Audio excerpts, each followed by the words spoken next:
Hello, welcome back to In Deep Crit, playing Earthdawn 4th edition. My name is Damien Humphreys, and I am your games master for this evening. Joining me is my partner in crime. Hi, Luke Hindmarsh, as he said, the other half of In Deep Crit. I am playing the Obsidian Ashilian.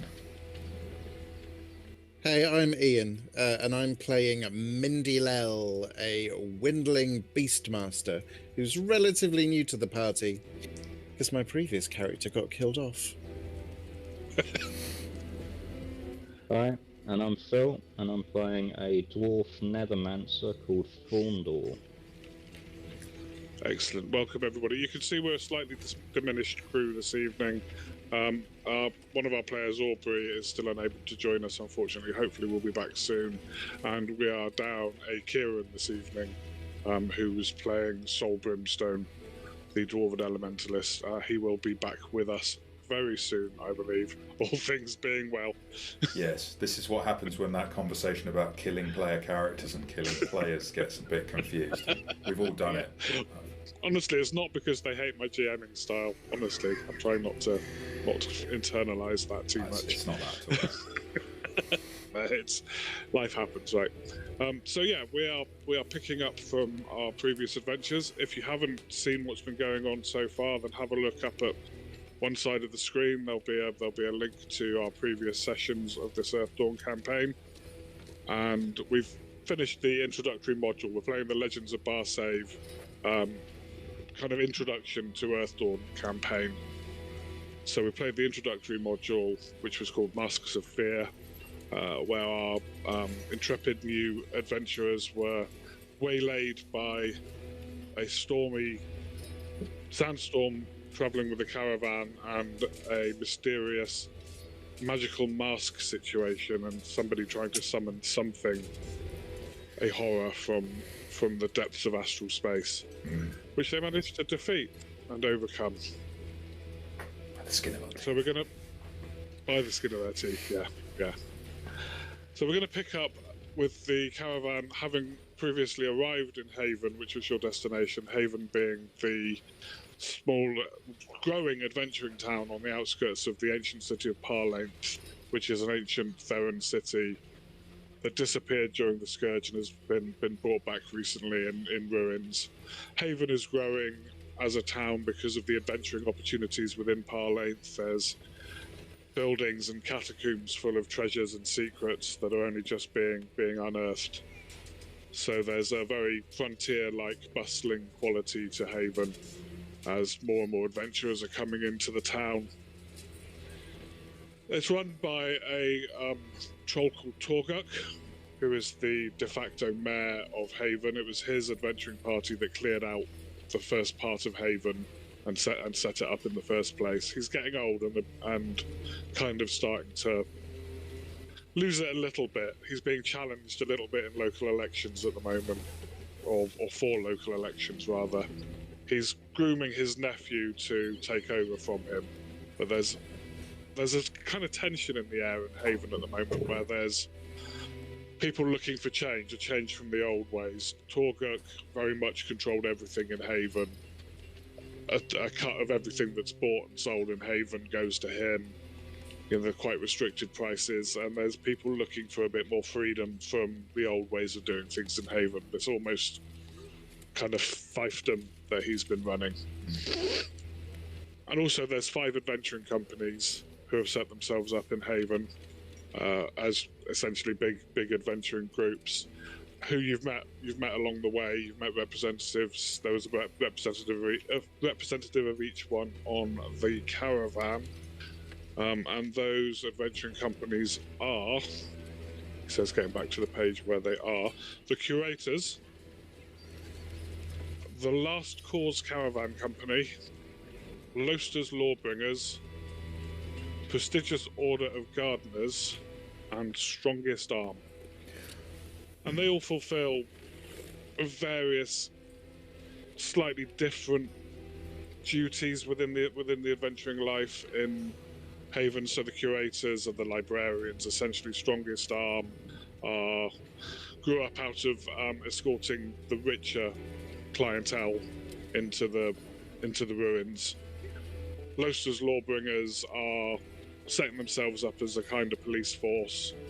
There are town guards employed by Torguk as well, but Loster's Lawbringers also provide extra security, patrol regularly around Haven. The Last Cause Caravan Company love a bit of adventure, really, and will do anything for a bit of treasure. Essentially, they have fewer scruples, perhaps, than some of the other companies. And who does that leave us with? Prestigious Order of Gardeners are herbalists, essentially. So they're looking for... They've got a big conservatory just on the outskirts of Haven, and they go into the ruins looking for herbal knowledge and rare herbs, rare plants to make healing salves, magical potions, that kind of thing.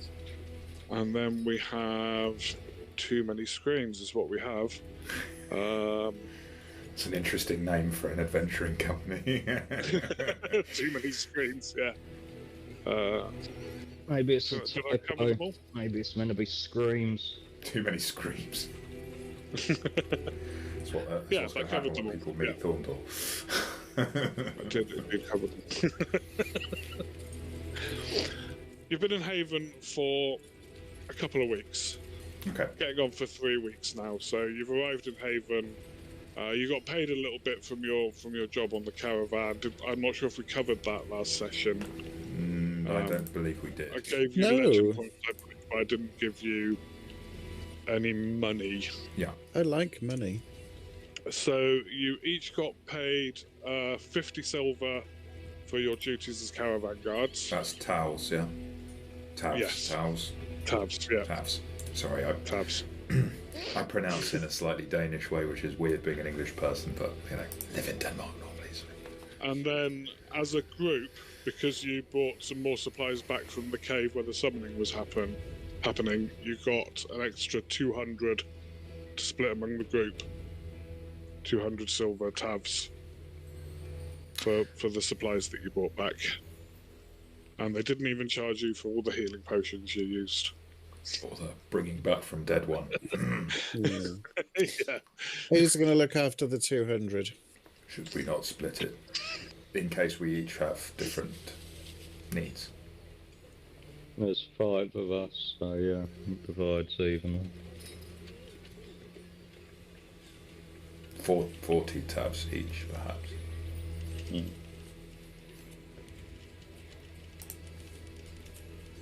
can't believe we got more money almost for a load of old gear than we got for saving their lives. But gear is Important perhaps... gear.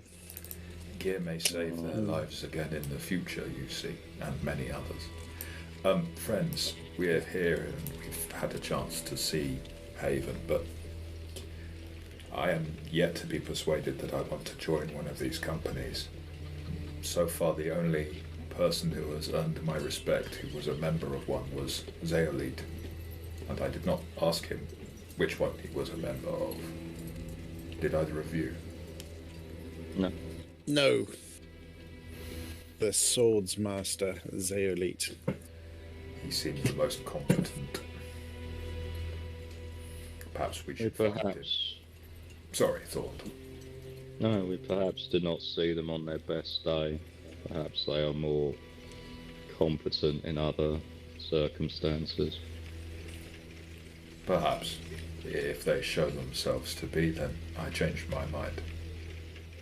But it takes proving, like a sword. Speaking of which, so you've had about 3 weeks. Is there anything anybody would like to have done in that time? Any particular training or perhaps improving of weapons, as we have a weaponsmith within the party? Yeah. Depends on how many people... I can improve weapons and I think I can forge armour, but I probably don't have the resources for forging. Yeah. In terms of what... so- Yeah, sorry, go on. I think forging armor is similar. I mean, you can improve armor using the forge armor talent, Yeah. I believe. So, just having a look at it, I might be wrong about this. I don't have forge armor. No, I think that comes later. Well, weaponsmith. Yeah. So there's forge armor, forge weapon. Yeah. And they work the same way as well. I've got the artisan skill craft armor. Again, that's obviously going to work slightly differently. Yeah. Anyway, 3 weeks is probably long enough for me to do one of the sort of improving. It's taken me a while to find, but Zeolite is a member of Strongest Arm. Strongest arm. Yeah. Perhaps they have proven themselves worthy of the name. So, who uses melee weapons out of the two of you? Mindy Lau, do you use? I saw your amazing claws, but do you also use? I've got a really cute windling sword. A little sword, stab you. Didn't Tally take ho. 3 weeks to do. Should be able to do that in half a week. It's only half a sword. Ah, but it requires Oh, it's much yeah, more a third. handling. Just because something is smaller does not make it easier to work on. Not with these hands. Not like hands like flipping dinner plates. So I would like to, because I'm going to take the view that Thorndor is more magical, so whilst I will do that for him at some point, improve any weapon or whatever. Yeah. Mindy Lau's, I think, are more of a combative character, so it makes more sense to me. So I would like to try to improve Mindy Lau's weapon. Yep. So the way Forge weapon works is it requires 8 hours a day for a week of working on the weapon. You can absolutely find space in a forge to work on that weapon. Kind of the payment for that is that you do a bit of kind of smithing while you're there. So you get a chance to use the forge for free, essentially, and turn out kind of basic blades, that sort of thing, while you're, in the time that you're not working on the blades. So it's a sustained action over a week, and then at the end of a week, you can make a forge weapon test, and the difficulty is 6 plus the number of times the weapon has previously been forged.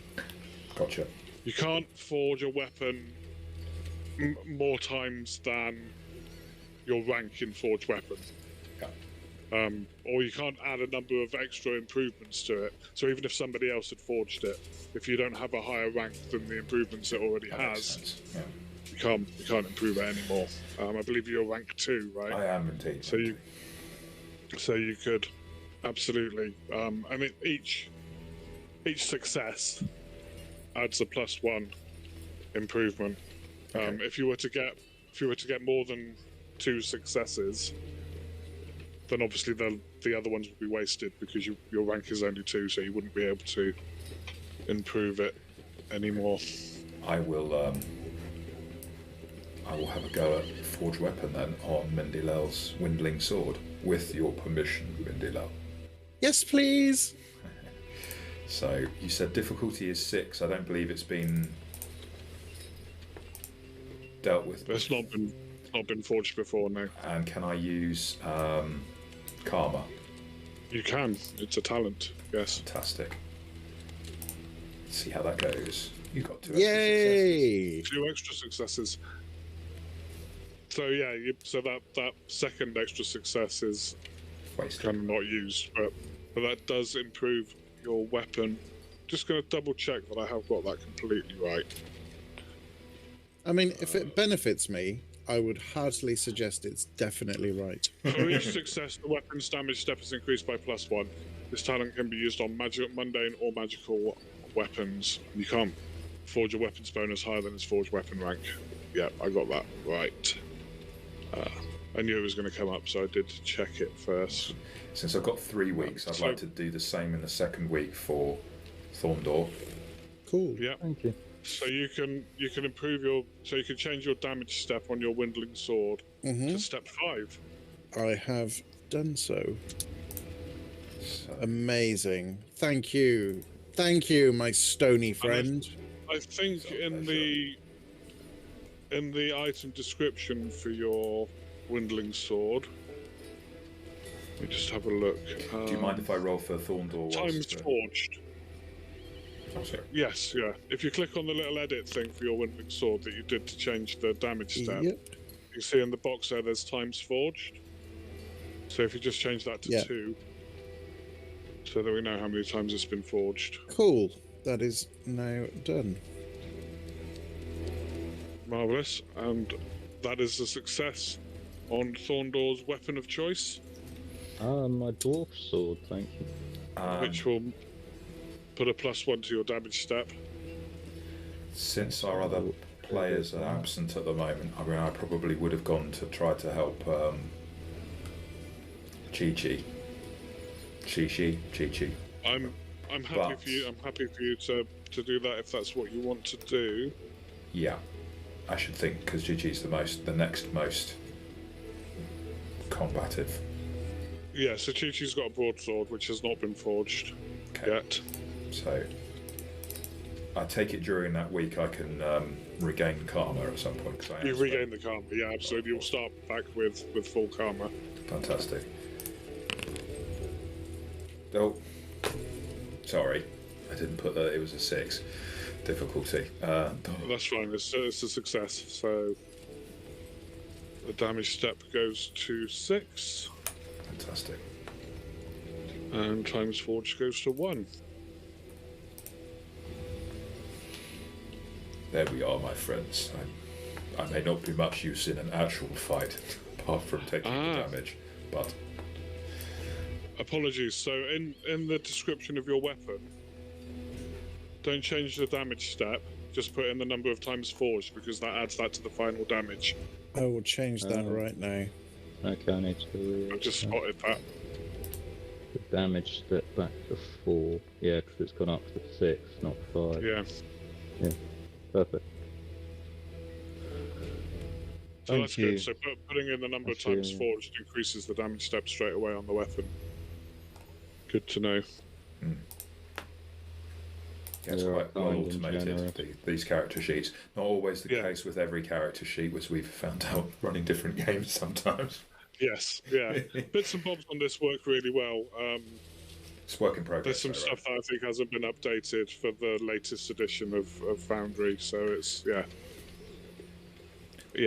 but it's a very good, I think, Foundry import of the system.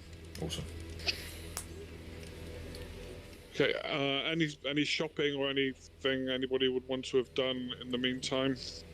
There's a couple of things I would have liked to have done. I would have liked to set up my shingle as a tattooist and try and use that as a way to find out from clients sort of details about Haven and what's going on, try and get a bit of gossip that way.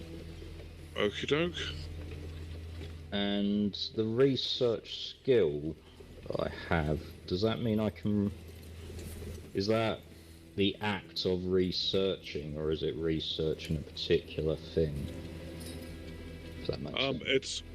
It's the act of researching, right. So you can use that for looking for information, looking up library resources, that sort of thing. It's different to item history, because item history is very specifically about...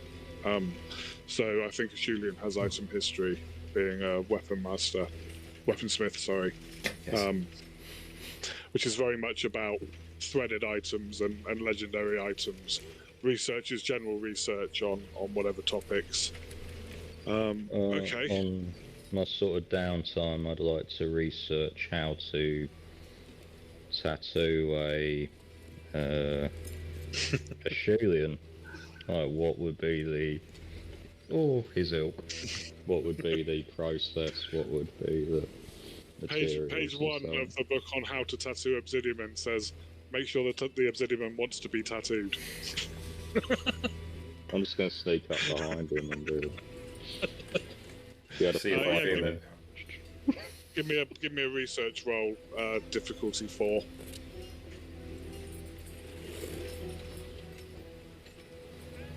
No, I can't use karma for this because it's a skill. That's right, yeah, it's a skill, so you can't.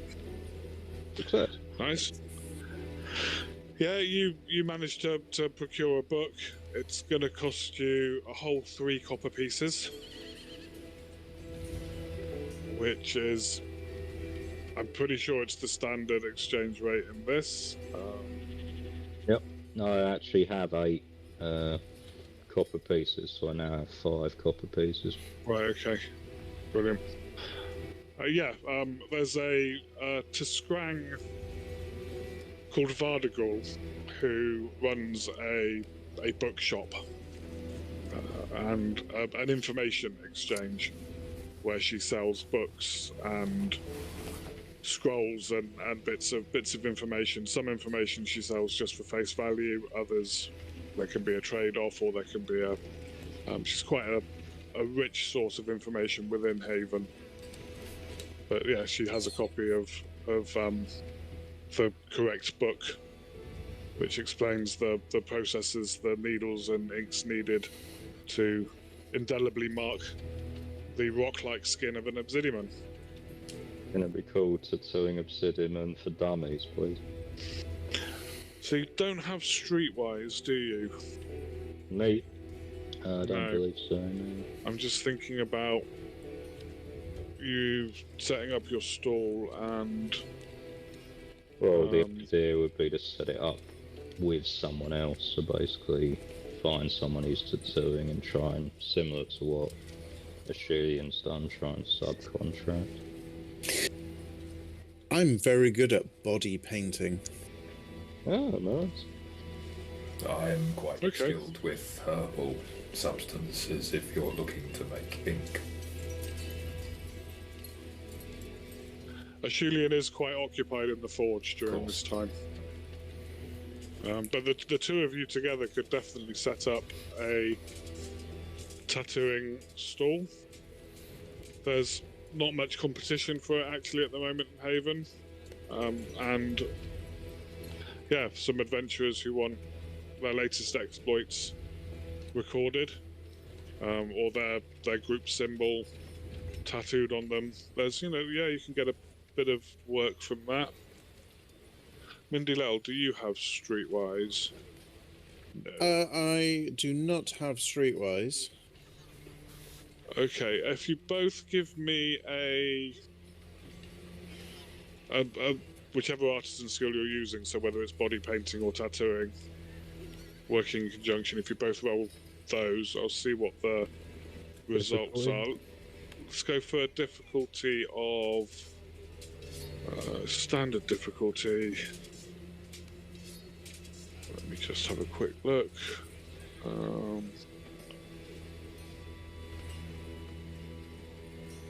Ordinary, average difficulty. Yeah, let's go for 5.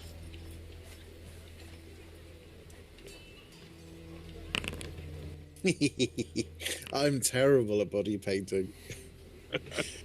I go outside the lines, mix my colours. I love it. So you do make some contacts. No specific. Nobody who kind of is really enamoured with you at this moment. But you can certainly roll again. You've got 3 weeks worth, so... Do you know how difficult it is to hold a paintbrush when you're this size? I'm tiny. You should just put the ink on your feet and paint them. Wander around someone's body. Presumably you can get to the places no one else can reach, though. Alright, so you want me to test again, difficulty 5? Yeah, if you both make that test again, and I'll just accumulate the results over 3 weeks of running this stall. I'm getting a very bad reputation. That windling's crap. So at the moment we're on +1 successes. And one more roll? One more roll, yeah. One more roll. And definitely difficulty 5. Definitely not 3. 5, yeah. No. I mean, I've got from bad to worse. So you've got, between the two of you, you've got, well, Thorndor's got +1 success overall. I am driving customers away. Come on, let me paint ya. Mindilel is painting on the bodies where they want the tattoos, and then you're kind of adjusting it as you go over, and making the creatures look a bit more like they really look. Doesn't look like a dragon. It was meant to be a crocodile. Mindilel's painting outside the lines before you've even put the lines on the body. So you've made a couple of contacts. So streetwise, if you have the skill, runs off charisma. So essentially, I'll give you Thorndor an unofficial rank in streetwise when it comes to Haven. So it'd be a charisma roll with +1 rank.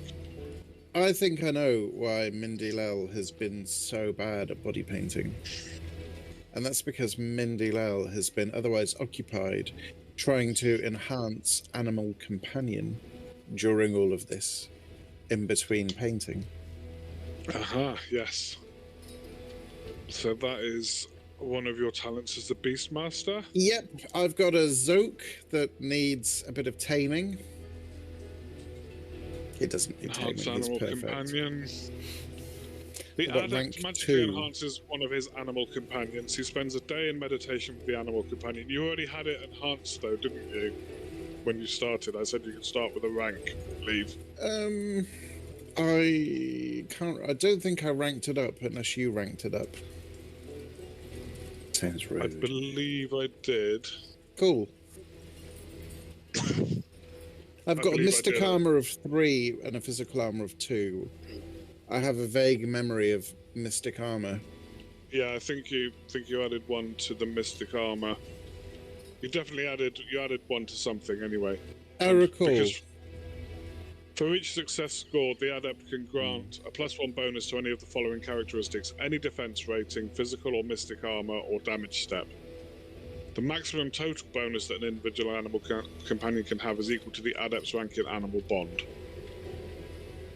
So at the moment, it's got 1 bonus. So you can certainly make an enhanced Animal Bond test, enhanced Animal Companion test. Yeah, shall we? Doesn't say how long it takes. It just says it's sustained. But yeah, I'm going to say over the 3 weeks. You can a day in meditation. Yeah. What difficulty do you want to give me for this? It does say in here. Is it 2? Against the animal's natural mystic defense. So the natural mystic defense is 10. Yes. Well, that's going to be interesting. And you can use karma. Can I use all my karma? No. How many karma can I use? I mean, you can if you want to explode in a big, fiery karma death ball. We'll hold on to this for later options. How many karma can I use safely all at once? Thing, but it's something that I'm carrying over. It's definitely karma sacrifice. Love a death ball. So 1 karma you can spend. Oh, I mean, that's a bit of a letdown. Ah, yes. 7. Yeah. Okay, it's worth a shot. And because you're doing other things within the 3 weeks as well, I'm just going to give you the 1 opportunity to do that. Yeah, that's cool. Next downtime, have another crack at it. Per is very obstinate as a Zoak. And Zoaks, to be fair, have quite good mystic defense for beasts. So. Yeah, I love them. Per is a great companion. Stubborn as a Zoak usually is. Yes. Cool, thank you. Marvelous. Nice bit of downtime. And within that 3 weeks, you get to spend some more time together, getting to know each other a little bit more. We had some quite good role playing in the previous session. The caravan continued its way. If there's any more discussions that you'd like to have before we get stuck into the next part of the adventure, now's a good time to do it. I think you have set up a business. I am intrigued. What are these markings you have done, Thorndor? And what is this painting you are doing, Mindilel? Is that mud you're using, or is it? It started out as paint. It does look a bit like mud now. Most interesting. This must be a technique I have not seen. I am intrigued. Here is your sword. It is a little bit sharper. I'm very pleased, and I will flitter and flutter around my obsidian friend. You are always welcome to perch if you get tired. And I pass Thorndor his dwarf sword and say, it is a well-crafted weapon, but maybe can now serve you even better. Be careful of the edge. You could shave with it. Thank you, friend. And I hand him the book. So if you ever are tempted to commemorate our fellowship or your victories, I can now mark obsidian skin. But of course, for something less permanent, I can give you a delicate painting. I would like a delicate painting. I will think about this marking of skin is permanent, is it not? It would be in a human. Or a dwarf, we'll find out for you, I guess. I will think on it. Thank you. I would like to be painted. God. I really am going don't. to do a fabulous vista, a landscape across Ashulian's chest. So I'm going to give you a difficulty of 4 this time, because you know Ashulian a little bit better. You've adventured with Ashulian and know the contours of his body. That sounds a bit weird, but yeah. Not for Mindy Lell. I'm a beastmaster. I'm good with this. No karma allowed. Wow. Oh,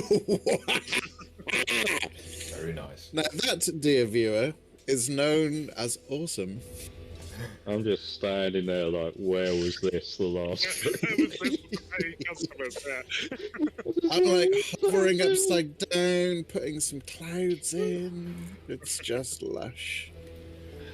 I almost fall over trying to look at what you're doing because it looks so real to me. I think if I stand with some landscape behind me, they might not see me and think there is a hole in my chest or something. In amongst your campfire discussions, Ashulian, at some point you've mentioned the Obsidian origin story and the legend of the original Life Rock.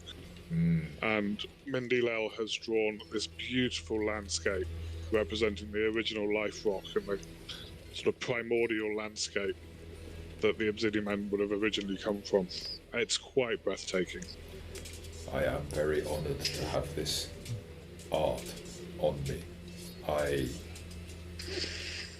must not wash ever. And just be sure you tell everyone that they need to come and see us if they want If nice only there was a way to tattoos. make it permanent. Yes. I'm not I going to say be Thordor. I say Thordor. I'm not getting 3 successes. That's not going to happen.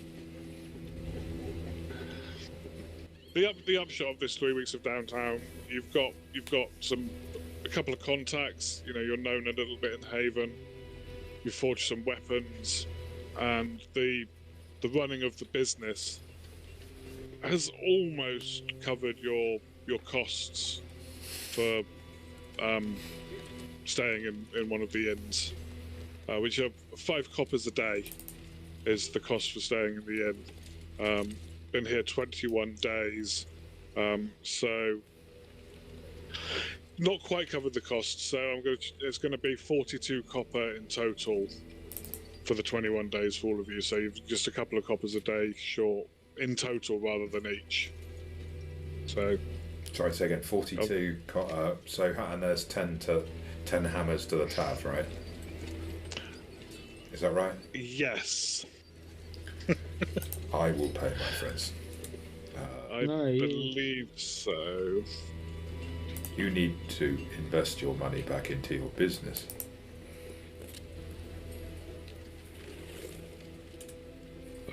Currency.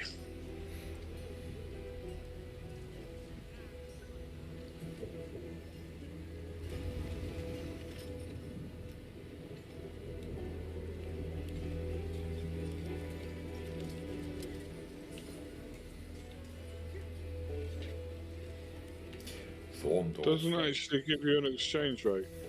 Yeah, but I'm going to go with 10. We need to find 42 between us, did you I've say? played it. Oh. Thank you, Ashilian. Oh no, thank you. I would take you up on the offer of making permanent this incredible artwork, which honors the Obsidian people, but I am not yet worthy to be a permanent monument. The time may come if I deserve it, if I earn it. For now, I am. I'm not yet worthy to execute that yet for you, but I will eventually. I thank you, friends, and I thank you, Mindilel. And Ashulian gives a very slow, very deep bow. Like, surprised he's that flexible, but it does take him a while to go really low down and then slowly come back up again with a bow. So what is our next step? We have spent a little time getting to know Haven, but I itch for the chance to learn more. We came here for a purpose. What say you, friends? So one of your clients, Thorndor, tells you as you're doing a tattoo, doing a nice basic kind of tattoo of a cadaver man with a sword through its head. Oh yeah, did you hear the Curators apparently are hiring? I don't know if you and your friends are looking for any work. I know you've been here a little while now. I don't know if this was going to be your permanent gig, this tattooing lark, or if you was looking for maybe something a bit more exciting, a bit more interesting. Yeah, the Curators are looking for an adventuring party to help them with the word on the street is a special task. So yeah, if you pop along to the repository, that's I said repository. That's where the Curators are located.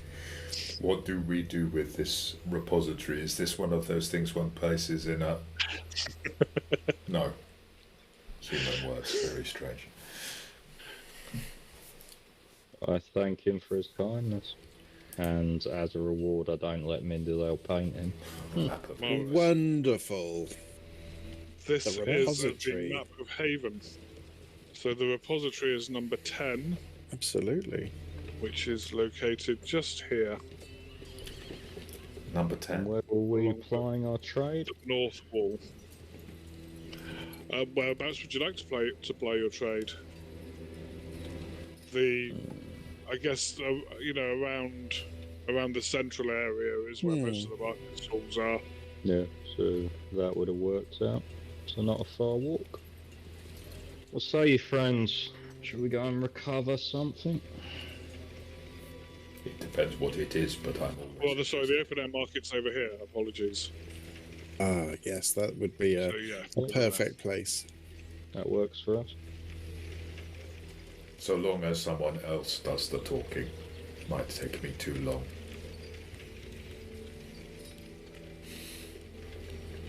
I think Mindilel talks fast enough for both of you, so balance out.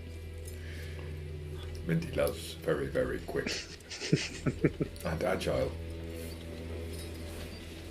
Alright, I shall- we head to the repository. Yes, I shall head forth, repository onward. Tally ho! On the back of my Zoac. approaching the repository, it's obvious the building's seen better days, but it stayed mostly intact through the Scourge counts for something. A large banner spans the entranceway, saying knowledge is absolute. You shiver a bit as you read those words, but your grumbling stomach convinces you to go inside. You enter a large open area with cathedral ceilings and skylights filled with view-stained glass. There we go. No, Beautiful. This is quite different from what I thought a repository was. I am very impressed. So you enter a large open area with cathedral ceilings and skylights filled with new stained glass. Several desks arranged in columns throughout the room have documents haphazardly spread over them. A few desks have name givers seated at them, too focused on their tasks to acknowledge your presence. After a few moments, a rather unhappy-looking elf approaches. You lot, what business do you have here? Hello, I will. adventurers. This is the unhappy-looking elf. Oh, wow. I mean, that's an unhappy-looking elf. Hopefully the bow's not actually knocked. The He's bow's not that actually unhappy knocked. with No. us. No, the bow is across their back. Underhand knocking. Interesting. Right. Can I try speaking to him in Elvish? Because I actually have that as a language. Yes. Do I need to test or anything? No, you can just speak in Elvish. Yeah. Yep. So I say, greetings. We were told that you were perhaps looking for workers to undertake an expedition. And we were interested in hearing more about the opportunity. He responds to you in Throwalic in Dwarvish. Another one in trying to ingratiate themselves by speaking Elvish. I bet you're also interested in all things Elven, aren't you? No, but I like Please to tell me practice. about your Elven heritage. I One of do not think... Friends is Elven. I am sorry, but my friend here, Thorndor, does not look elvish to me. Do you have elven ancestry, Thorndor? No, I do not. I see. I come from a long line of short people. Ah, I come from a long line Okay. of rocky people. And Mindy Lell, I believe, is from a long line of windlings. I did say I was Anyway, very yes, you tall. said you had business here? We seek our fortune. We seek our adventure. Okay. So you've come about the job, have you? Yes. We have come to be of service to Haven. Okay. Stay here with me while I get somebody to get the others. We stay here with you. And he turns around to one of the scribes at the table. You. Fetch Nivek. Scribe bows his head. Yes. Yes, yes. Oh, is that Nivek who just recently came in on the caravan?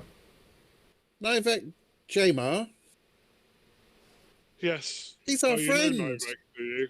Yeah, we saved his life. We're best friends. The incidents with the masks and the things that happened.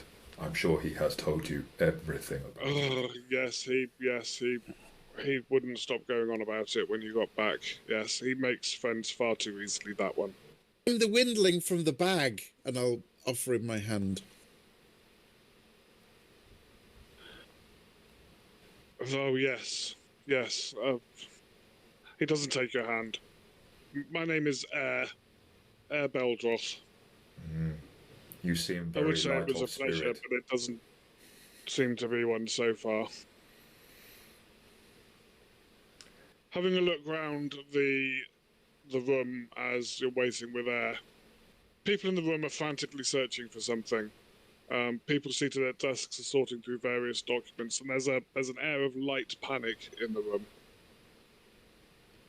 Well, these seem to be quite stressy, don't they? And I'll say quite loudly to Purr, my Zoac. I guess manners don't cost much in this town. There's very little of it. People are very thrifty with their manners.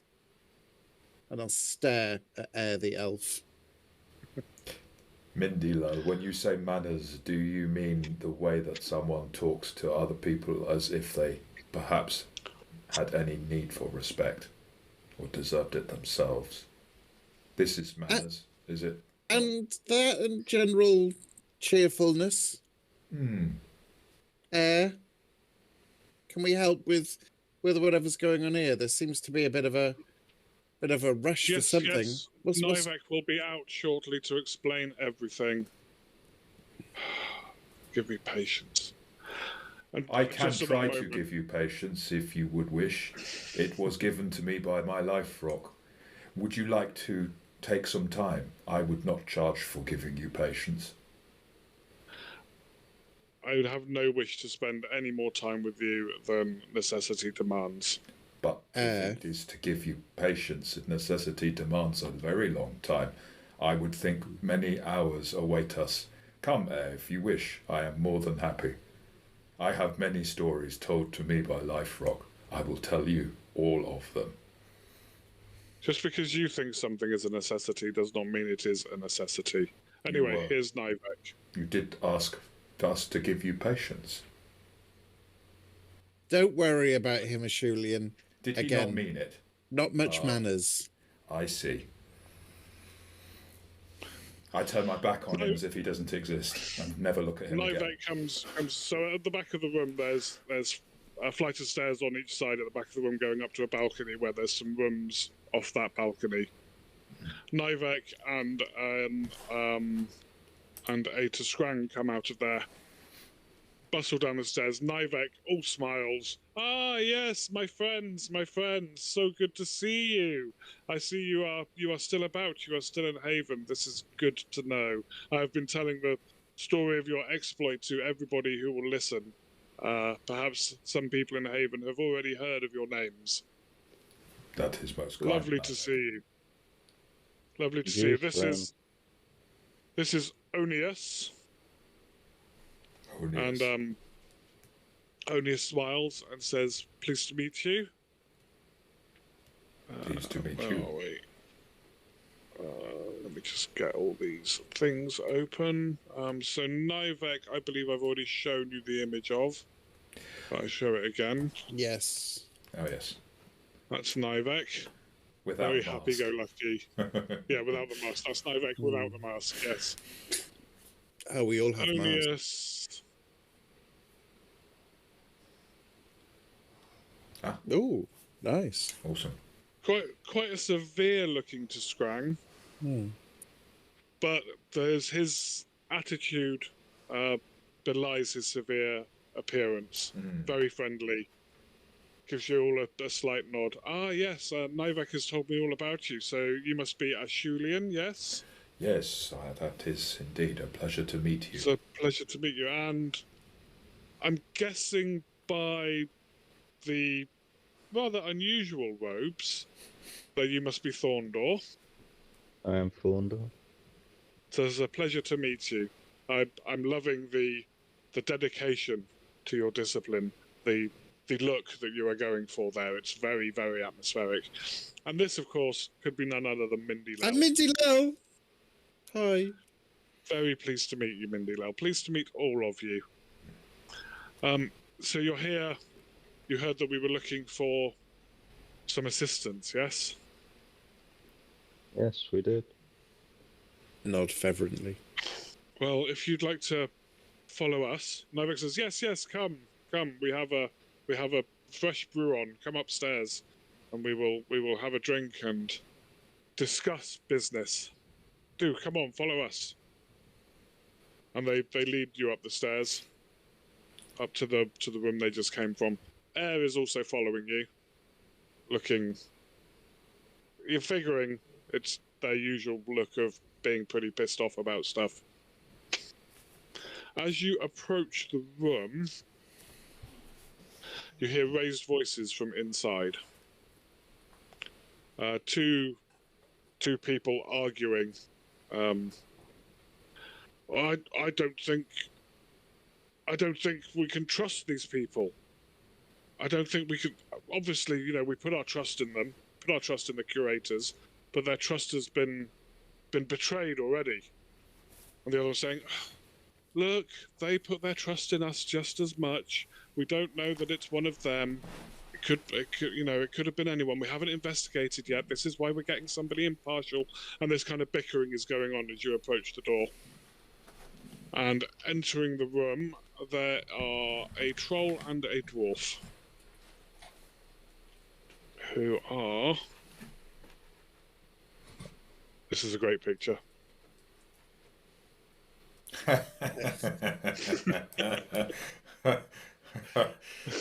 dear.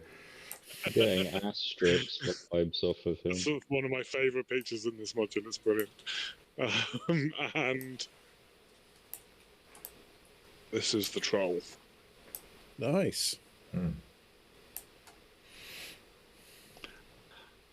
Nivek says, please meet, this is Norgut, indicating the dwarf, and Egil, indicating the troll. A pleasure. These are members of another adventuring company. As you know, I'm a member of the Curators, as is I believe, well, Air almost certainly is. Yep, Air is a member of the Curators. I'm sorry. And Onius is also a member of the Curators. Onius is a member of the Curators. I wondered who you were talking about. Yeah. So Air, the grumpy elf, is a curator. So out of character, I know what you're telling us. Right, okay. But all right, cool. Air no longer exists to Ashulian. He's crossed the line into he doesn't exist.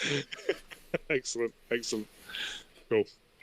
Is So you there have 3 any... curators and 2 of the other ones who are members of the Strongest Arm.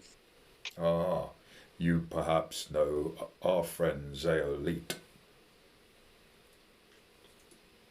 Norgus says, yes. We work a lot with Zeolite. Very fine fellow. Great He's our fighter. friend. We fought together, as in side by side. Well, I forge all his weapons, you know. Oh, you are also a weaponsmith. Pleasure to meet you. Perhaps you are more experienced in the art than myself, but it is always a pleasure to encounter another. A pleasure to meet another brother of the discipline. Bow deeply to him. Forgive Is me, it my possible friends. to... Oh, sorry. Sorry, I was actually just going to defer to you guys. Oh no, I was going to say, is it possible to work out which voice was which through the argument we heard? Who was more? Yeah. So the one that was less trustworthy, Egil the troll, turns a suspicious gaze upon the 3 of you as you enter the room. Well, I know you know some of these people, but that's not always a recommendation. Who are you? And what have you done that we should enlist your help? What are your qualifications? What are your achievements to date? We have fought alongside Zeolite, and I gesture to the Nivek. We are instrumental in having ensured that we all lived. And as such, we span the bridge, perhaps, between different groups at our present point. We are neither one nor the other. We are newcomers. Mindilel slew the mad sorcerer who was trying to summon. Forth a horror! Bring in forth a horror! Big guy. We cut him. You did it almost single-handedly. Cut him dead. No one else actually struck him once. You did all of that. He pissed me off. I'll look at Air. Okay. I mean, I would argue your assertion that you made sure that none of you died. From the way I hear the story, at least one of you did. I meant none of you. Our friends sacrificed themselves to help.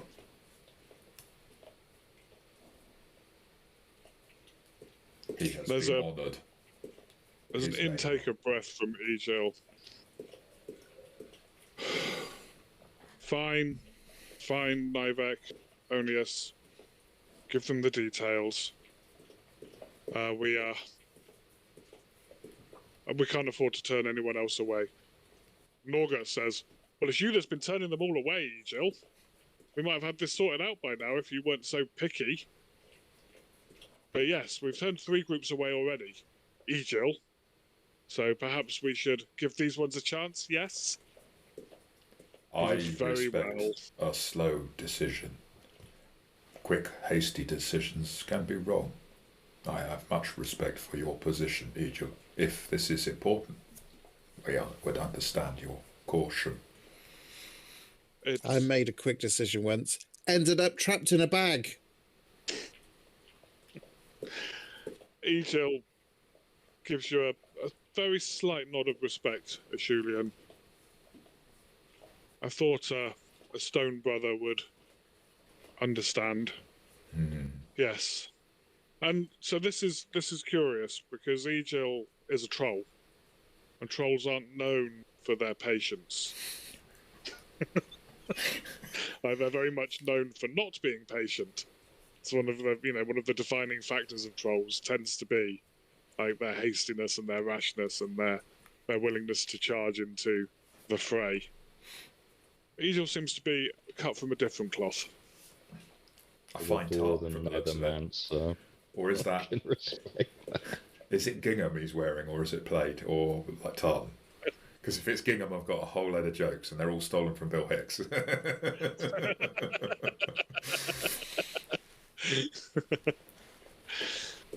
Nivek indicates the chairs around like a meeting, a boardroom style table. I suppose a long table with several chairs about it. There's a steaming pot of tea on the table, several cups. Please, sit down. No point doing business with a dry mouth. Let's pours everybody a cup of tea. It's more of a... So not tea as, I guess, us in the UK would identify it. More of a green tea with some various other herbs and leaves and things in it. If anybody has ever had any of the more interesting Chinese teas, like Thousand Treasure tea, that kind of thing. Yeah, absolutely delicious. Tea, that kind of stuff. Nice. Yeah. Probably quite expensive, to be fair. You know, not the sort of thing you can go around splashing your money on at the moment. Well, says Nivek, we do have a problem.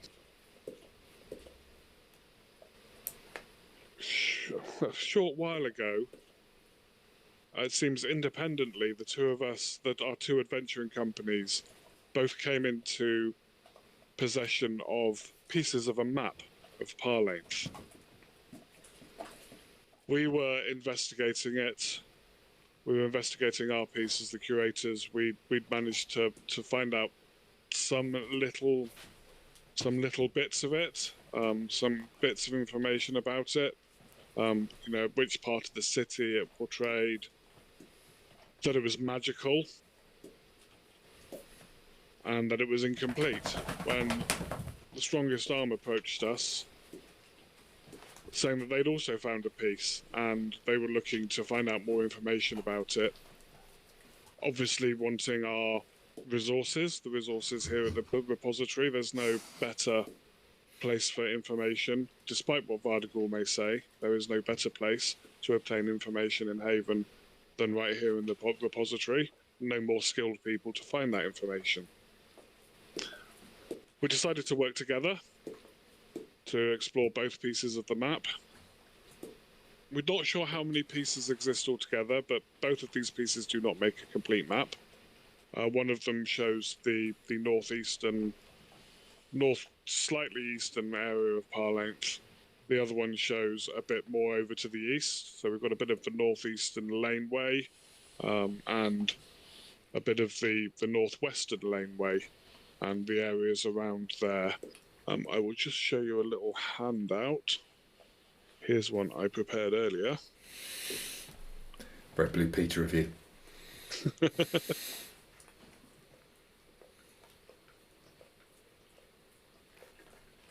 Okay. So this is a rough overview of Parlainth. You should be able to click on the image to make it slightly larger. It's not very big, I'm afraid.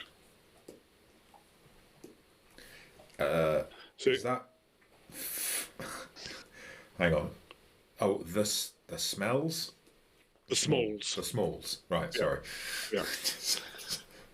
So Parlainth essentially was organised into 4 zones, 4 areas.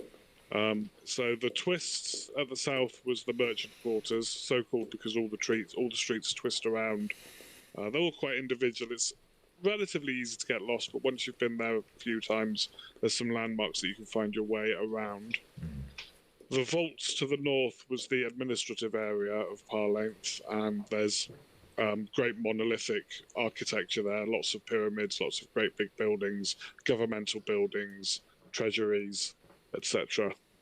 The Smalls was the residential quarter of Parlainth, where most people live, so it's very small, narrow streets, small housing.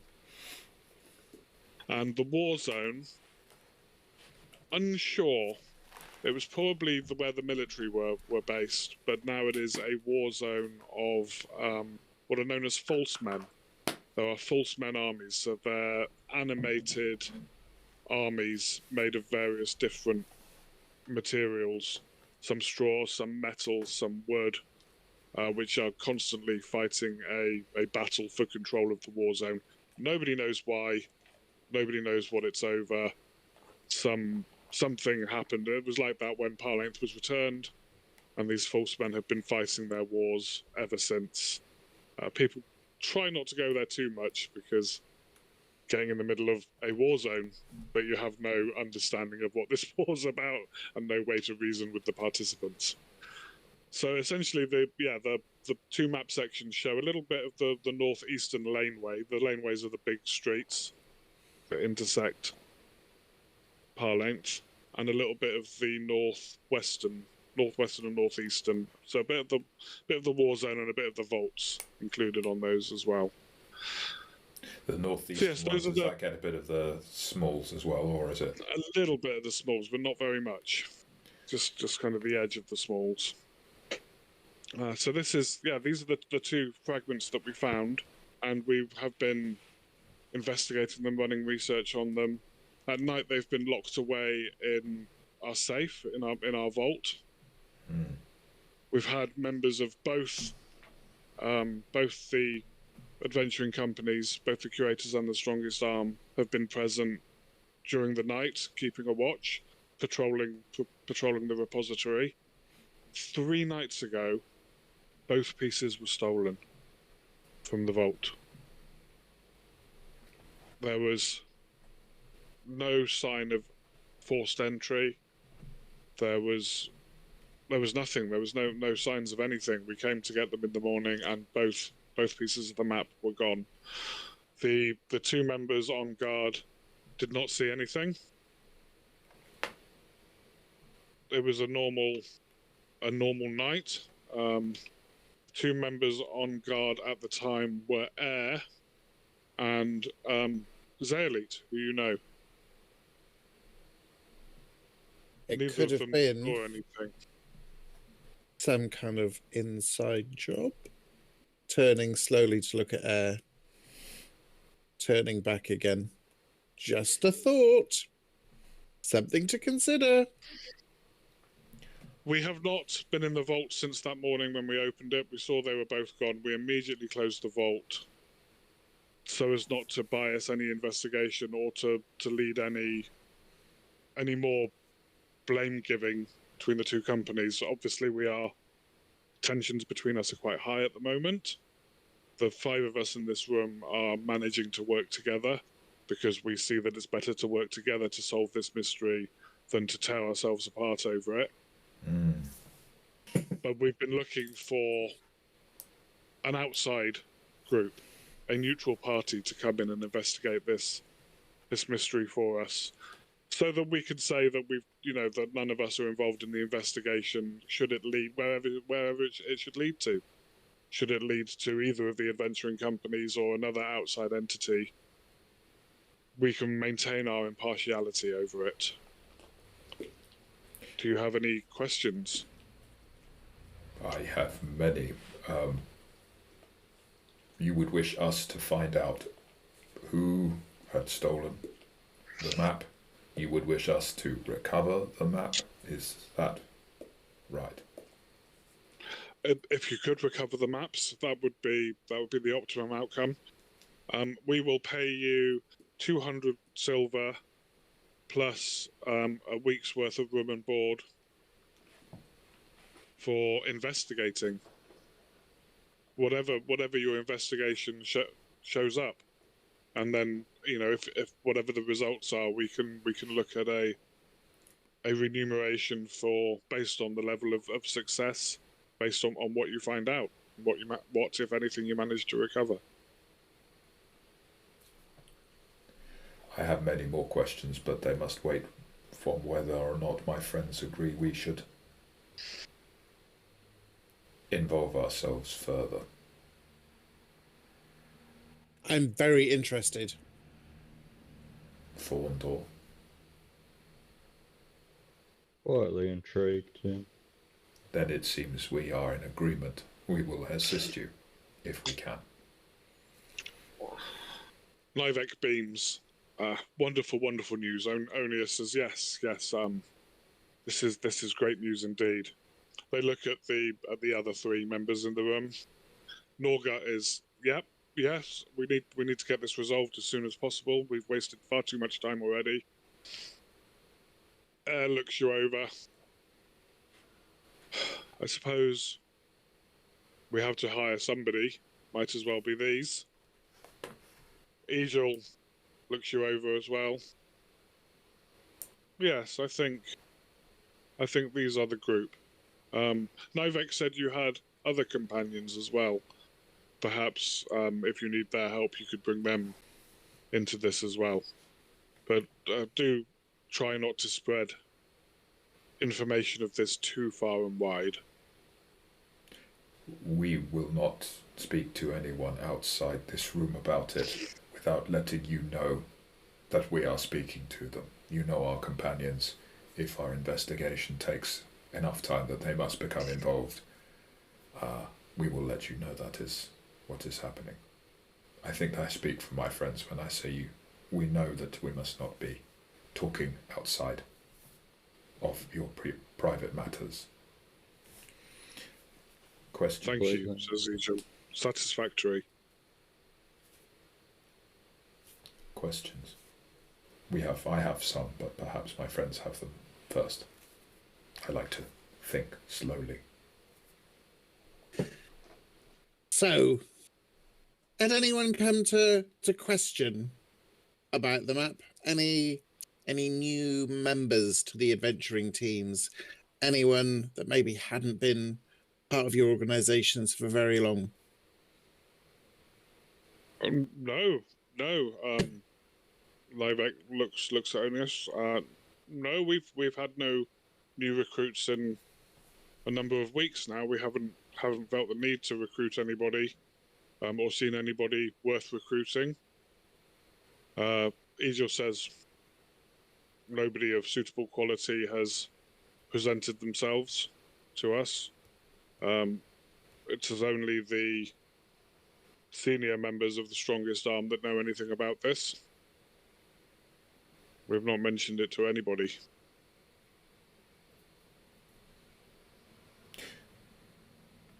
So Air and Nivek, you were the ones guarding the night before the disappearance. Air and Zeolite. Air and Zeolite. Air, tell us exactly what happened during that night. Was there any disturbances, any strange occurrences? Did you smile, for instance? Air does actually slightly smile at that. It was a normal night on patrol. Zeolite is an acceptable companion to do night duty with. Zeolite is competent. I do recall that he smugly refused to teach me to dance, despite his great reputation, apparently, as a tail dancer. He was grumbling about being on guard duty. I believe he's in the building, if you wish to speak to him. But it was a normal night on patrol. We do a combination of interior patrols and perimeter checks.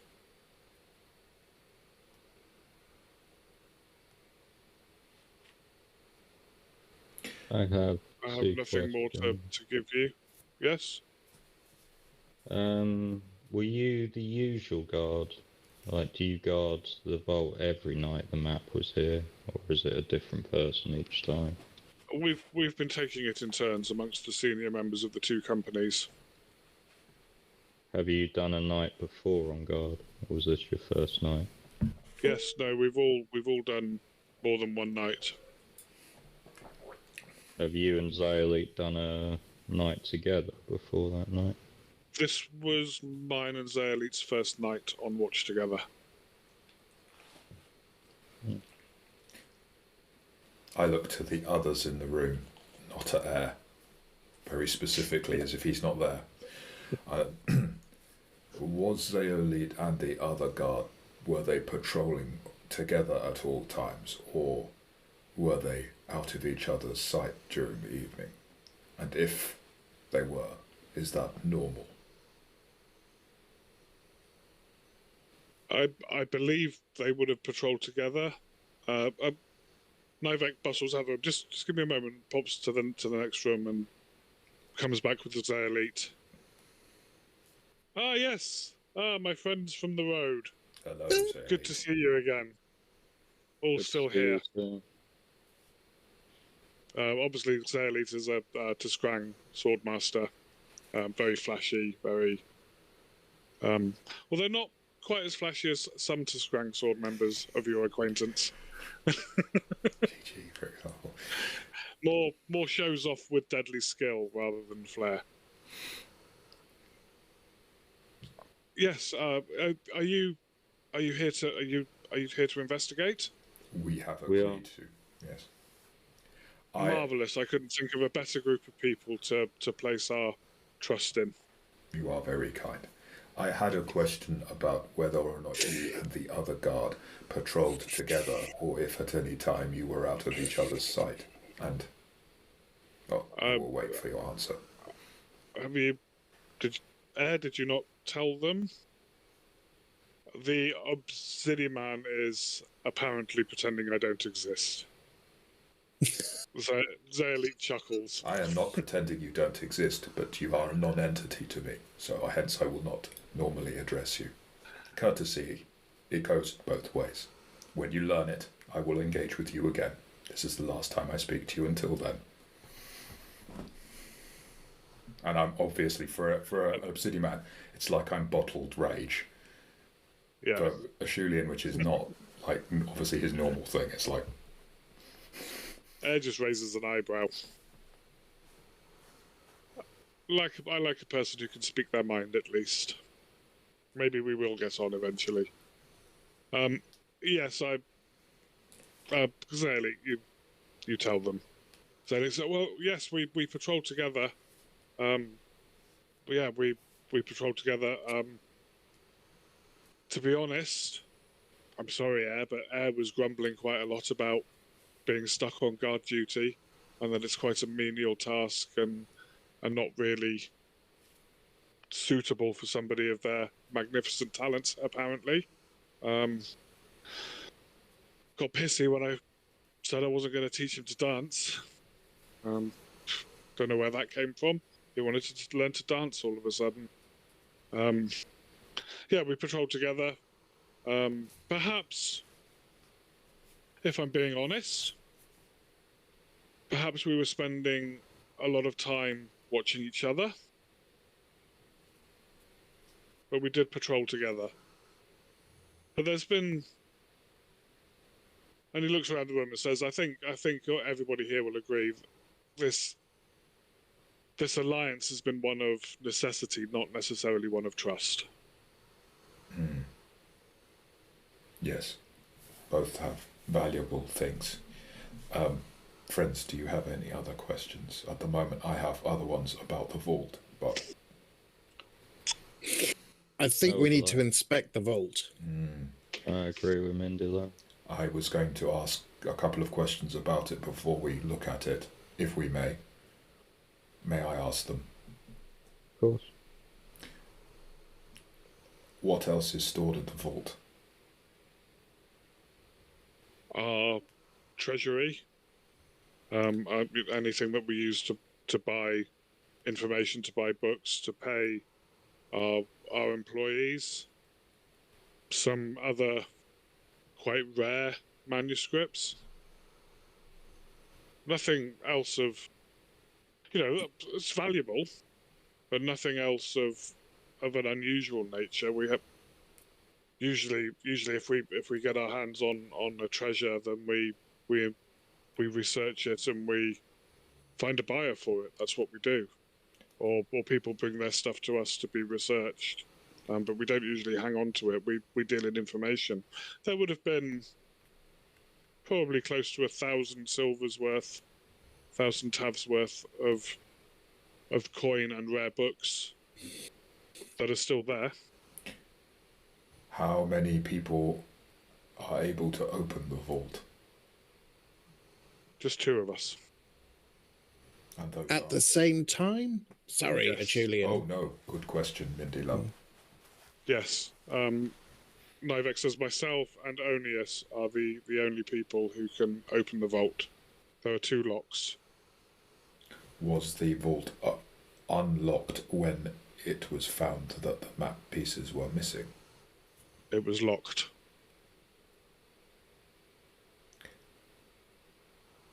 I mean no offence by this, but were the 2 of you with anyone else that evening who could say that you were with them? This, I think, is called an alibi.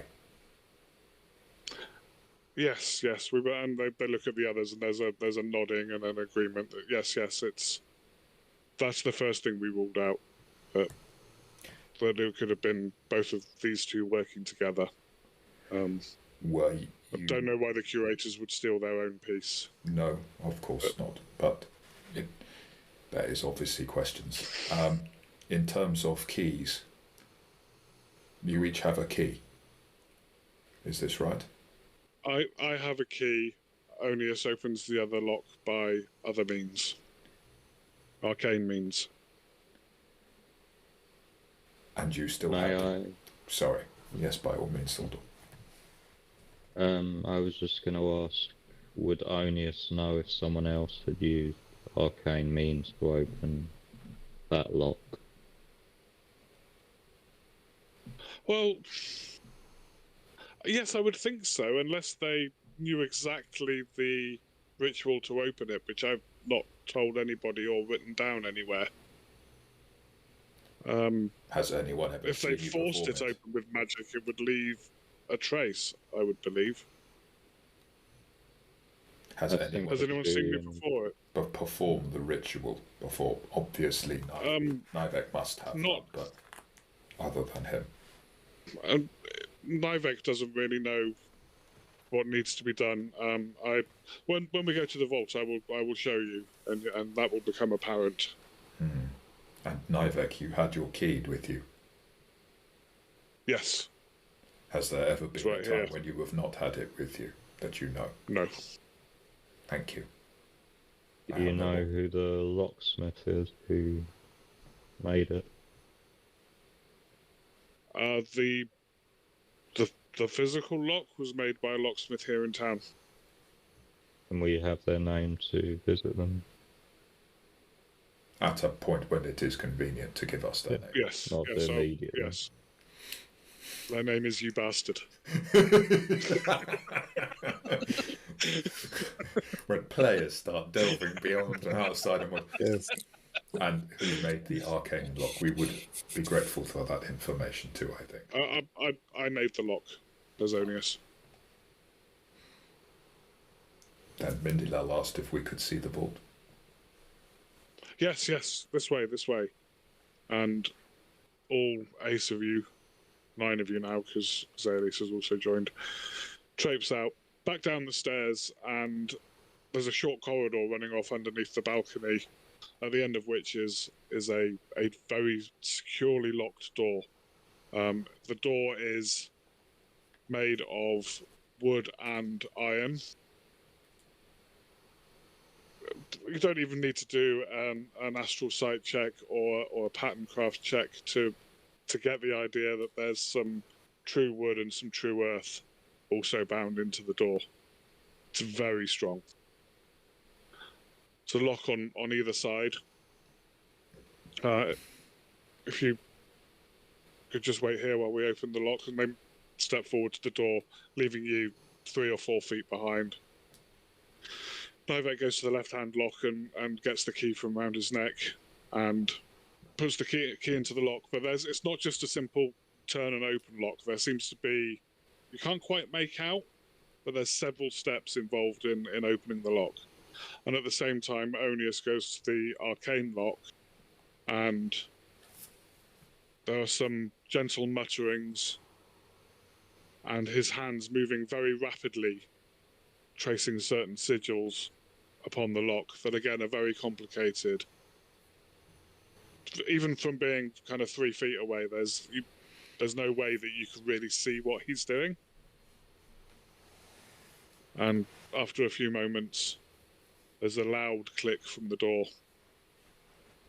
And Nivek pushes it and it swings inwards into the vault. The entranceway to the vault, is it like a hallway, or is it in a room that's open, or what's our surroundings like? Are we sort of in line? Because so it's a hallway. So you can fit 2 of you. The hallway's 8, maybe 10 yards wide. Okay. And then the doorway takes up the whole of it. So the opening of the doorway is probably 6 yards across, with kind of no windows on the side, no windows or skylights or anything like that. No. Stone construction. So you're underneath the offices that you were just in. Right. Okay. So it's underground. No, it's on the first floor. Oh. You went upstairs. Okay. So it's on the ground floor. But it's underneath the rest of the building. Please come in. Follow them in. Okay. Cautiously look round. Okay. It's a large, secure room. The walls are sturdily made. Floor is solid. The ceiling looks slightly different from the ceilings in the rest of the ground floor. So, reinforced, perhaps. It's... Judging by space, the room is ever so slightly smaller than the space it's in allows for. So there's reinforcement, essentially, around the whole room.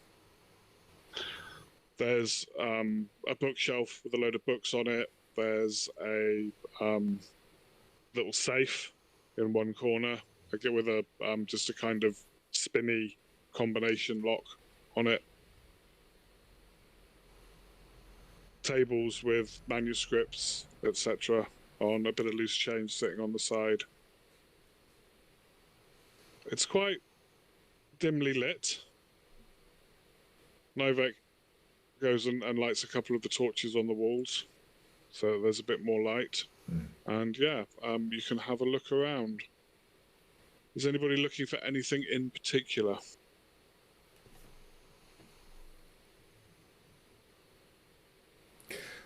May I suggest that Thorndor, you have some greater sense of magic than... I don't know whether Mindilel has, but perhaps you can see if there's residue. But I would like to know where the map pieces were kept within this room, specifically where they were. They were in the safe in the room. Was the safe unlocked when they came in?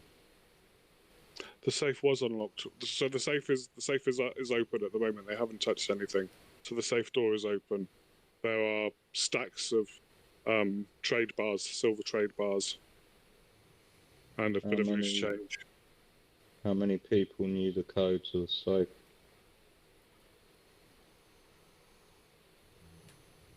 The leadership of the Curators, Nivek says. So 4 of us. None of the other company knew the No, combination. the strongest arm have no access to this room. How big Would is it be... Sorry. Sorry, go on. No, you go on. Would it be possible to use astral sight to see if there's any astral residue or any eldritch residue around? Yes. Yeah. Give me an astral sight. Well, you don't really need to give me a check. You're not kind of... I guess I am looking specifically for stuff that's, you know... I'm looking Or intently. adjacent. Yeah. Yeah, okay, so yeah, give me an astral sight check because it's the kind of the background. Parlainth is a reasonably polluted area of astral space. What kind of difficulty do you want to throw my way? Just a 4. And I'm going to use a karma if that's okay, because it's sorry, a no, talent. I believe it's 6 is the background You're such a... I mean, that's astral fine. space. And you can use a karma, yes. Hooray. Yeah. Yes. There's quite a lot of magical energy in this room. There's some coming from the bookcase, from specific books, and from obviously the doorway, from the lock. It's quite a strong sense of astral energy or arcane energy. And there is something else, almost like something masking astral space, something perhaps changing astral space a little bit. Perhaps with the assistance of your friend Thorndor and a pattern craft test, you could maybe work out more what kind of magic is obfuscating things. Thorndor! And I'll explain kind of what I see, where I see it, and kind of to what degree. Okay. I will do a pattern craft with 1 karma. What's the difficulty? That will also be difficulty 6.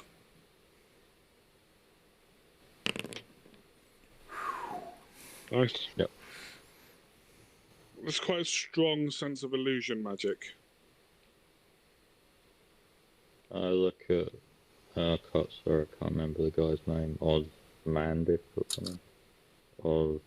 The Scrang sorcerer type fellow, yeah? Yeah. Onius, yes. Onius. I look at Onius and say... Who's a wizard?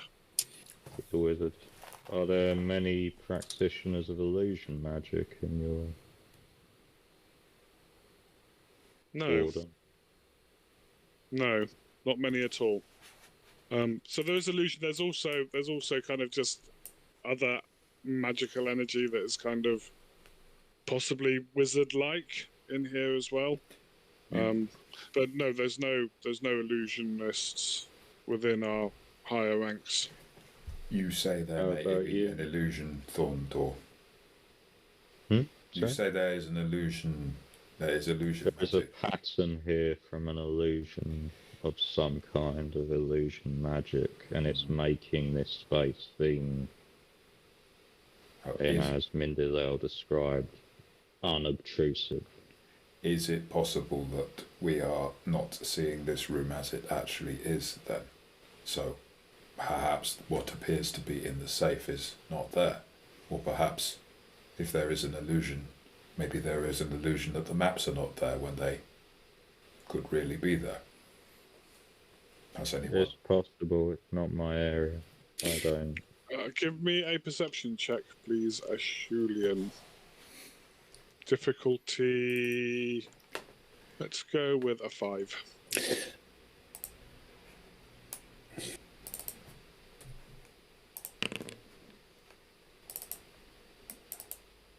So part of dispelling illusions is sensing that there is an illusion. Yeah. And this kind of thought process that you're going through has given you a chance to kind of have a second look at everything you're seeing, kind of Start prodding things, go over to the safe and swing the door and prod the trade bars. And as you're looking in the safe, just in the hinge where the safe door is open, is a clump of fur. But the safe is not illusory, nor are its contents. Mindy Low, you are very wise with the way of animals. Here's fur. I will take a good cursory look at it, and I have many skills such as creature lore, wild animal knowledge, and wilderness survival, animal training, animal handling, all of that, which hopefully might give me some advantage. Creature lore certainly fits. Now, I can't use karma. Sorry, go on. Have a quick look. I'm just going to have a quick look at your character sheet. Okay. So, I'll definitely let you use wilderness survival if you want to use karma on it. Oh, I totally do. You've got that as a talent, so yeah. We certainly do. Difficulty 2? No, difficulty 6. That's not the direction of travel I was looking for, but I like it. Happy days. An extra success. What do I see? It is a clump of stormwolf fur. This is stormwolf fur. And I take it stormwolves aren't known to be kind of pets, kind hanging of thing. In safes Yeah. and in vaults. Yeah. But, you know, I imagine... They're not like the wolves that that basically killed me, are they? No, they're much scarier. Oh, okay. I was going to have a bit of a shudder and breakdown. Yeah, they're quite fearsome wolves. No, they don't tend to be kept as pets. However, nor do Zoacs tend to be kept as pets. Perhaps followers of certain disciplines. That Zoac's not a pet. It's my companion. Exactly. Yeah. And so you say this is Stormwolf fur out loud, yeah? I'll kind of bring in my companion. Yes, I'll say it's out loud because I'm a gobby little windling. It's Stormwolf fur. Okay, so Nivek from the doorway, Stormwolf fur, you say? I'll whirl round. Who's got a Stormwolf? I've only ever seen one Stormwolf. There's only one Stormwolf in these parts, and that's the companion of Gurisha, the Beastmaster who is one of the senior members of the Gardeners.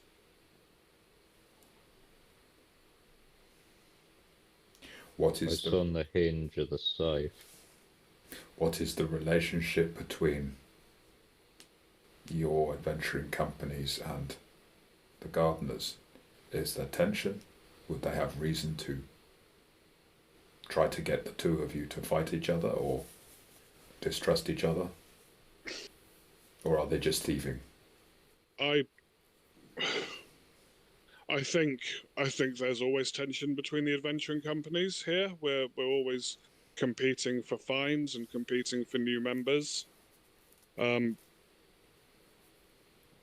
We, being candid, you know, we certainly probably wouldn't stop short of, if we found a way to set two companies against each other, of doing that. Who's saying that? That's Nivek. That's Nivek. Yeah. Can I look at Eel? Politics is politics, right? Mm-hmm. What's the reaction from the other two, from the strong arm and Zayli? And, you know. Yeah. Well, Egil is just nodding. He's like, absolutely. Yeah. There's been only a kind of steps forward and says, and none of them have come into the vault. This is all from the corridor beyond. There's, yes, as Nivek says, politics. You may have detected a bit of tension within Haven at the moment, with Torguk kind of getting on a bit, and the Guild of Unaffiliated Adventurers is pushing forwards for elections. there is a lot of tension in town at the moment, and there's a lot of politics going on, and yes, we don't trust each other. The reason the caravan that you travelled with had a member of each of the adventuring companies on it is because we don't trust each other. It's not from some altruistic, let's work together and get supplies. It's because we all invest our money in that caravan to bring back supplies, and none of us trusts one of the other, or any of the other companies, any other companies, enough to let them do it by themselves. That is very strange that there are not alliances between some companies. But, well, we have alliances of necessity, as you see now. We made an alliance because it was in our interest. I know that you are fairly fresh out into the world. You've come from a care where everything is about the survival of the care and working together, and it's a very, by necessity, closed off environment where everybody has to trust each other and get along. Otherwise the whole system falls apart. yes. Perhaps that should be true in this outside world. But this new Barsaive that we have emerged into, the Therans are trying to fight back for control of Barsaive. The Kingdom of Throal is trying to exert its control over every area. The Troll Moots are trying to, are coming back and raiding again. The Orcs in Carafard want to be recognised as their own nation. There's a lot of tension in the world, and Haven is a microcosm of that world. I'm not sure if a fantasy situation would use the word microcosm, but but he just did. Pretend like I understand it. What can you tell us about this Beastmaster? And what's his skin like? I was thinking Thorndor, right? I'm actually thinking, what's the skin like? Yeah. Or is it she? So she. Her. She is. Need to get your lotion ready. Put this on before. Rubs the lotion on its skin. Or it gets the hose, yeah.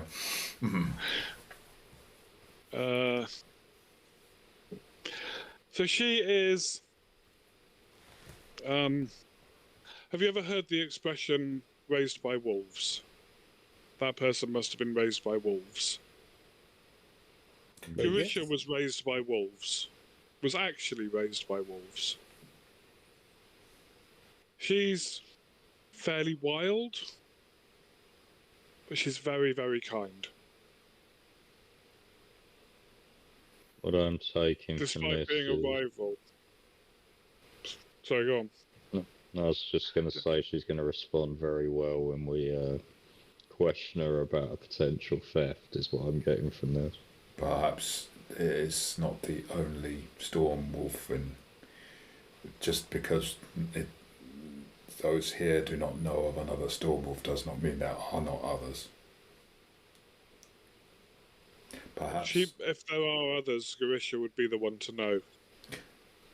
She has her own storm wolf. How much of this fur is there? As in, like, is it something? So, thinking about outside this, my knowledge of dogs, right? If my dog lost a huge amount of fur, or that big chunk of fur, it would be fairly obvious, even if you didn't know him. Well, that dog's missing a great big chunk of fur off it. Yeah, it's about that much.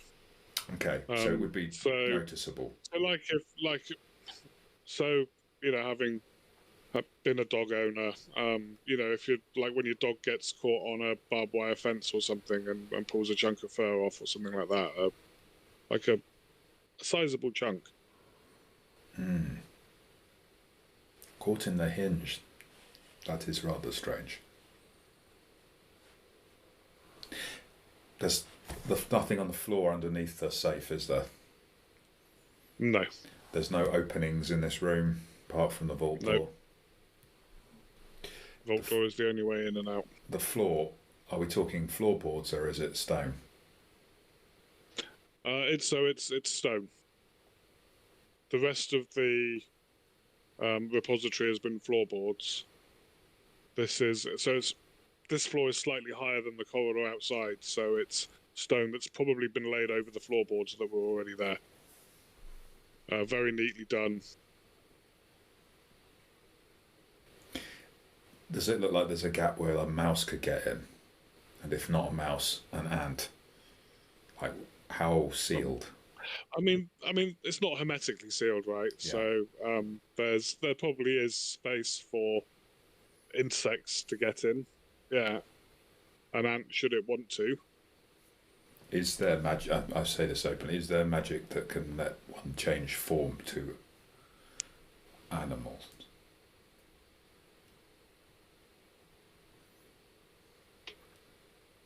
Yes. Would someone? Not anything. So Onius again says yes. From my knowledge of the various arcane arts, obviously I'm a wizard myself. That's my specialty. There are magic.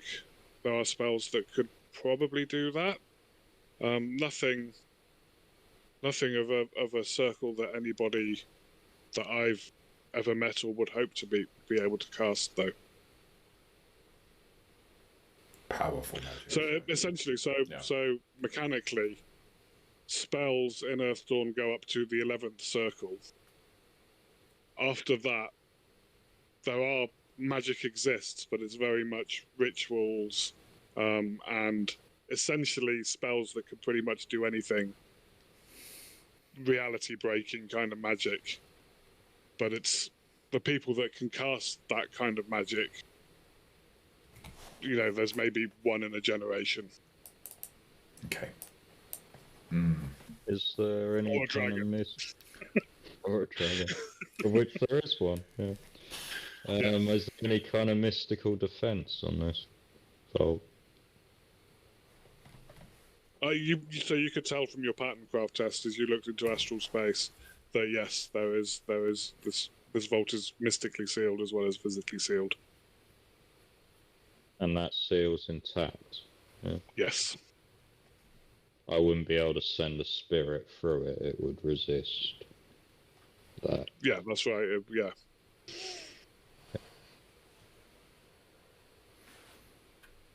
I mean, so you wouldn't be able to send a spirit through it? Almost certainly. Could somebody? Possibly, but again, you're looking at an incredibly accomplished Nethermancer. Mm-hmm. Do I think a Nethermancer could send something through that could, an accomplished one that could materially affect the inside of the vault? Would it be tangible in that sense? Would it be able to, like, open doors or whatever? Or is that beyond my knowledge?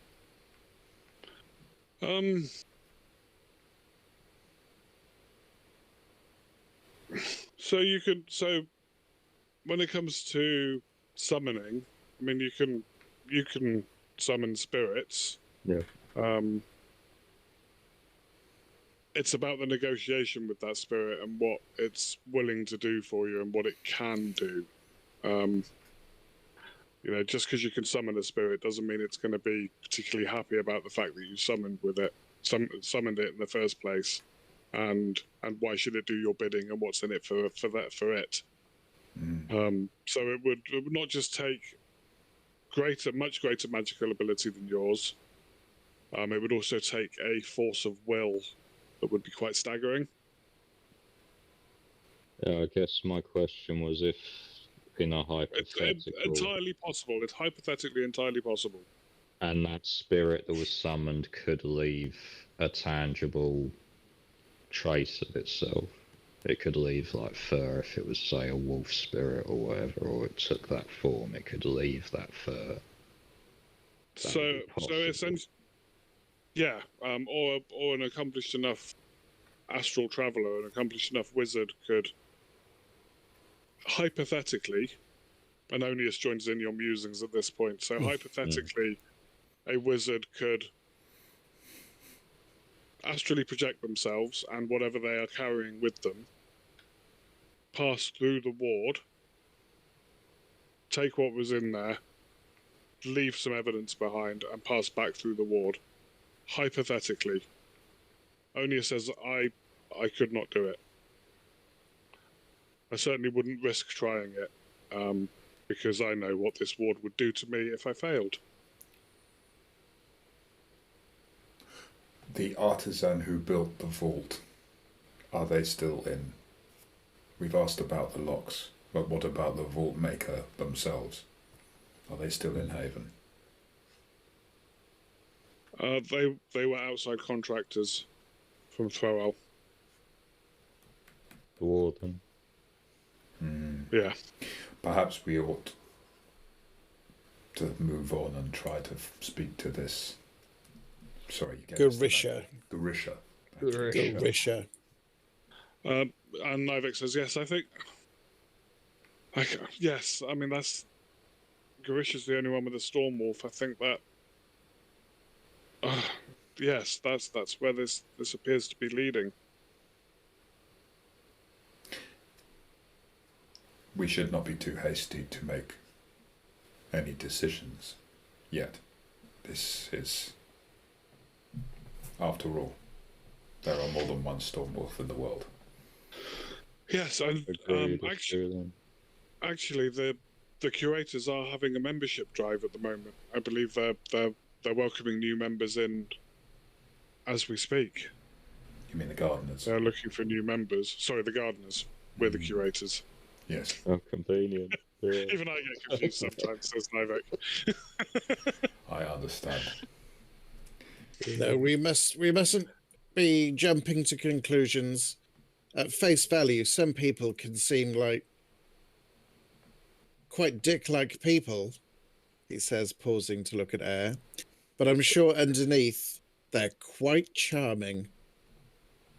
And I'll peer at Air, looking for any movement of a smile, any glint.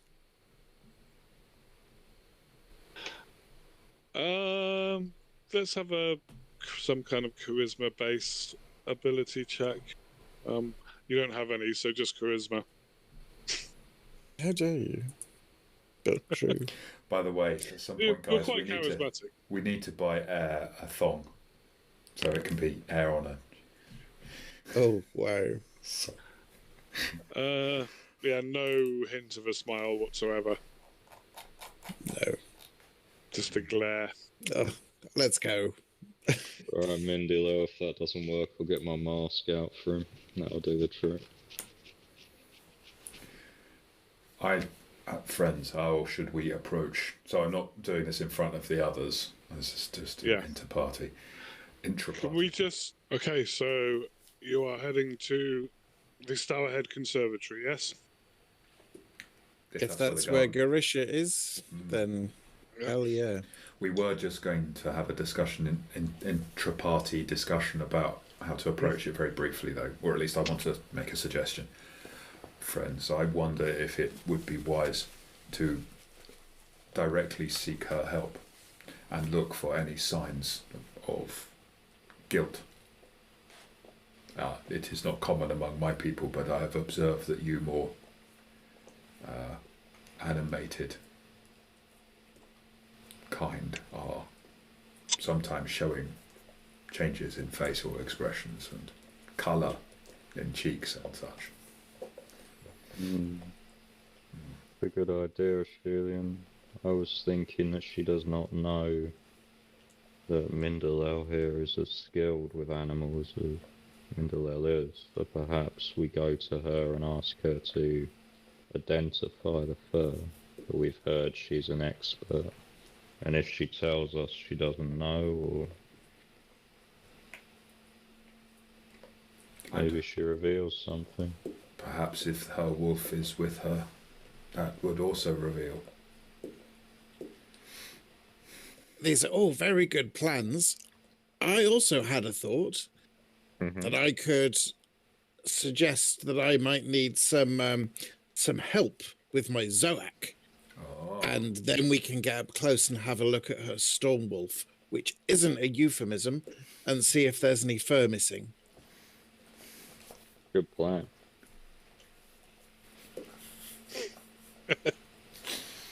I agree. And then from there we can perhaps, if her Stormwolf is not missing any fur, perhaps then we can ask her help in another matter. But what would we offer her in return? I have some silver. I could offer to perhaps help her sharpen her weapons if she has not already done that. I could paint her Stormwolf. You could. And Thorndor could tattoo her. I mean, we don't know if the Stormwolf is male or female, but you could tattoo her, or you could tattoo the Stormwolf, or both of them. Put a tattoo of I've her never on the tattooed a Stormwolf. Stormwolf before, so I would look forward to it. Provided it was chained up and muzzled. How would it work with the fur? I do not understand. Take it off. Yeah, so we go to the place that you just Stourhead mentioned. Conservatory That's is it, thank you. really easy to find. It's over to the west of Haven, apologies. All you need to do is locate Vanuatu Tower in the distance and make your way over. The tower is kind of the centre point of the conservatory. The wall surrounding the compound appears... Sorry? Is that the thing behind you? The tower, or is that a different tower? That's a On different your tower. That's one of background. the pyramids. One of the pyramids in Parlainth. I was like behind me. Yeah. It's just a green screen behind me. The wall surrounding the compound appears overgrown with a variety of plants. You'd say that they need to prune more often, but as you get closer, you realise that the growth is itself the wall.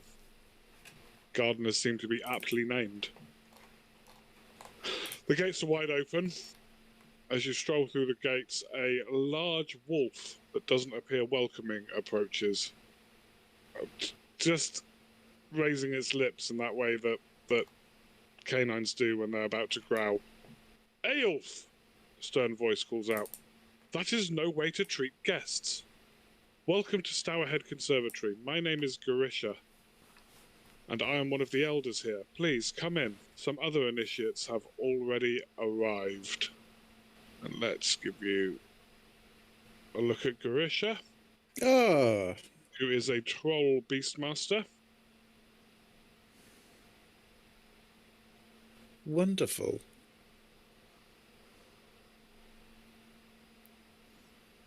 She's wild looking. But yeah, big beaming smile. Do come in. Other initiates have arrived. If you're here for the membership drive, yes?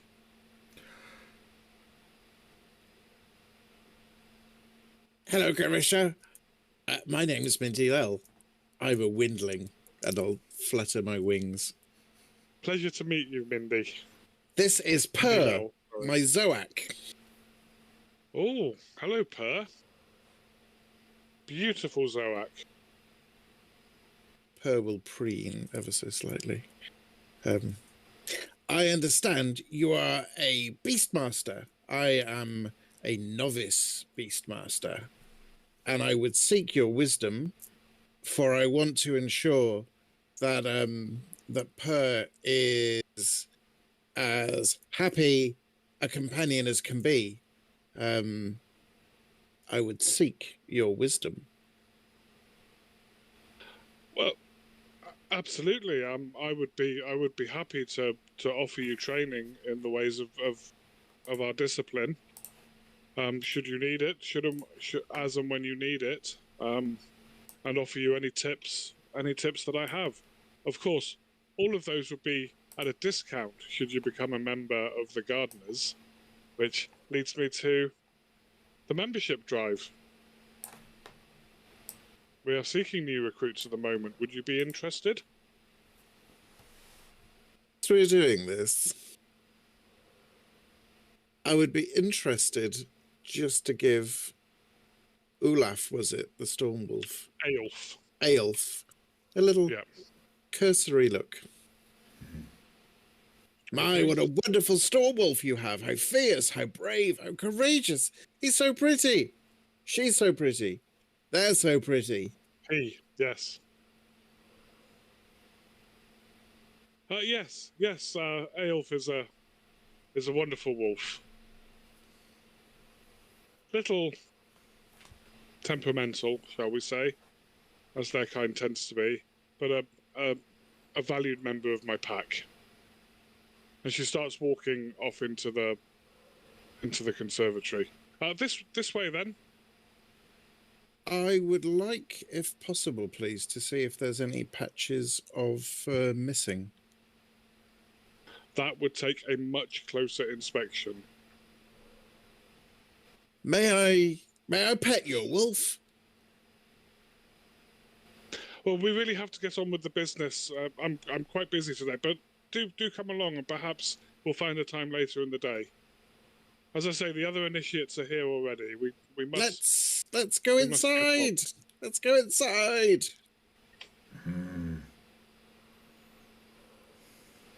Leading you into the conservatory. Oh, bear with me a moment. I did not activate the scene. There we go. Wow, that's beautiful. And it will be a rock garden with you in it, won't it? Oh dear. Yeah, thank God, I'm not going to come back from that, am I? There are several other name givers present, several other people who are obviously looking to join the curators. Some of them are probably not even adepts. Have just come to get some work, possibly tending the gardens, etc. Mindy Lell. Anybody else got any wilderness survival skills? I've got botany. Yes. Botany, okay. I do actually have wilderness survival. So the flora on display here is quite breathtaking. There are species from all over Barsaive. There are you can see there's various areas of the conservatory as you go through. So the conservatory is not just this area, but the whole place is the conservatory. There seems to be like a hot house, various places for specialized botanical growth. You are all just a little bit surprised at the number of quite deadly poisonous species that appear to be dotting about. Mm-hmm. Are there any particularly nice mosses? I feel that Obsidian probably would have a thing for mosses and lichens. Yeah, some particularly nice. Yes, actually quite an area that seems to be given over to growing lichens. There's a trouble with lichen, but that's a different story. By John Wyndham. Anyway, right. What? That is an entirely different story. Yes. Classic sci-fi. And over in front of the group of initiates who have gathered are two other characters. There are... Let's go with this one first. A windling who is flittering about in front of the initiates, but flittering kind of in a windling-esque way, but not quite as over the top, perhaps, as Mindy Lell is. A little more reserved, a little quieter than Mindy Lell. And another person that you recognise. I don't know why this one's in colour, but it is. It's also a great picture. Oh, wow. JT Ferrian, who was the flying member orc of the Gardeners, who was, the orc scout. That was the orc scout, yes. Yeah. What's the name of the windling? Are you approaching? Oh, we don't know. Oh, I'm flying over. Hello. I'm Mindy Lell. Are you? What's a Mindy Lell? I'm a windling like you. What's your name? Why are you talking to me all of a sudden? What's prompted you to come over here? Who sent you? You're horror marked, aren't you? You're tainted, aren't you? I can tell you're tainted. Show me some skills. I'll juggle. But you're tainted, aren't you? Okay, give me a juggling check. It is a skill, so I can't put a karma in it. What difficulty do you want me to do? 5. Nice. Oh, Alright, would you might not be horror juggle. This might is not be Per, tainted. my Zoac. Very pleased to meet you. Yeah, alright. Well, I'll reserve judgment on that for now, but you're welcome. I mean, yes, I am. That's why I came over to say hello. I'll roll my eyes and roll 6s. And then head off back to the others. Kind of going back to Garissa. Garissa, I say, it would be impressive if you could show us the bond that you have with your glorious Stormwolf. That would be very impressive and would encourage us all to consider joining yourselves here in the Conservatory. That would be lovely. Could you show that? Could you show us? Could you show us your bond with the Stormwolf? And let's have a look. The Windling follows you over. Hey, Garisha. Guess what is it, Dion? They ain't here to join up. There's something else about them. They're here for something else. And Garisha looks at you, Mindy Lell, and says, well, yes, you are being very distracting when we have the business of signing up initiates. You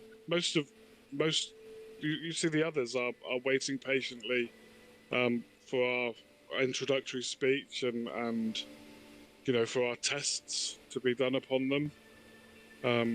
Not done upon them, for them to complete our tests. No, we're not into vivisection. But we have a formula to these days, and you've brushed it, and I love the friendliness, I love the enthusiasm, but something tells me that this is not the primary purpose for your visit here today. I will flutter off with Per and head over to Throndor. Throndor! I need some help. What do I say? I'll come over and I'll say, greetings. I'm afraid you're correct. We have come seeking your help. We were hoping to be able to discuss it in private, but it has not transpired. Thanks, Dayon. I'll glare at the other Windling. I just stand there looking rocky. We would not have come in the middle of your business if it had not been important. We're sorry for any disturbance my enthusiastic friend has caused. Dion, can you get the initiates started on some basic herb law examinations? The name this plant kind of stuff that we do to, pardon the pun, weed out the completely unsuitable at the early stage. JT, come with me, and JT comes over. Hello, you lot. Still alive, then? Yes, you seem not to be flying at the moment. I am still very impressed. Well, yeah. Yeah, no, that wasn't JT who went flying. Oh, right, sorry. That was the other orc who was moving to Haven. Gotcha. JT was the orc scout who was having the ceremony done upon him. Yes. Yeah, whose life you saved. Yeah. It's good to see you too, JT. I am hoping that at no other time will anyone Do your friends know about what happened? Yeah, bloody Nivek. He's been telling everyone, hasn't he? Of course he has. He is not one for keeping things to himself, it seems. No, I've not met a troubadour that is yet. Kind of doesn't really go with it, I suppose. Anyway, good to see you. What are you lot doing here? Well, Gurisha says, well, they had some business to discuss with us, apparently. And please, come over, and she kind of leads you off to, not a room, but another part of the conservatory that is away from the initiates, for a bit more privacy. does JT come with us? JT comes with, yeah. Yes. How can we help? What seems to be the problem?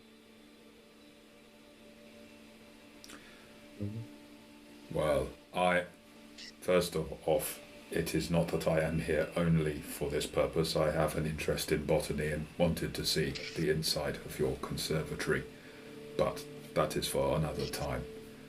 We are investigating a mystery, and we have understood that Gurisha was an expert in, well, matters of animals. We have found some fur in a place it should not have been, and wondered if she might recognize it.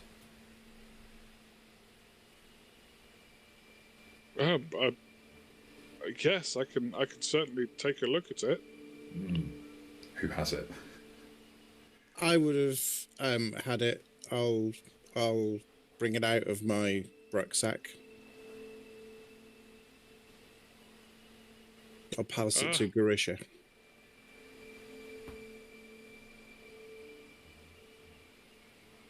This is Stormwolf fur. Clearly. You see the slightly blue colouring. You know, a normal wolf would be kind of grey and white-ish. This is the white in this has a slightly translucent blue tinge to it. It's clearly Stormwolf fur. Are there any other? Where did you find it? Sorry, and I was just going to say, I mean, this is a Stormwolf, but I've never seen another before. Are they common in this area? No, as far as I'm aware, Aelf is the only Stormwolf currently residing in Haven.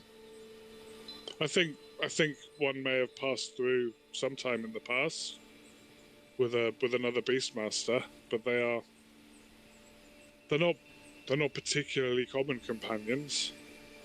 It was Aelf's grandmother actually who took me in many years ago. Do Stormwolves have any special abilities beyond those of being very impressive looking and large, and more than a normal wolf might have? Not particularly. See if I've actually got an entry for Stormwolves.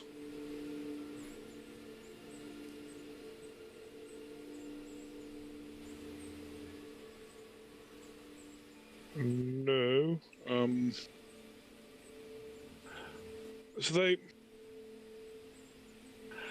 I mean, yeah, yes. Yes and no, hang on. Oh, there it is.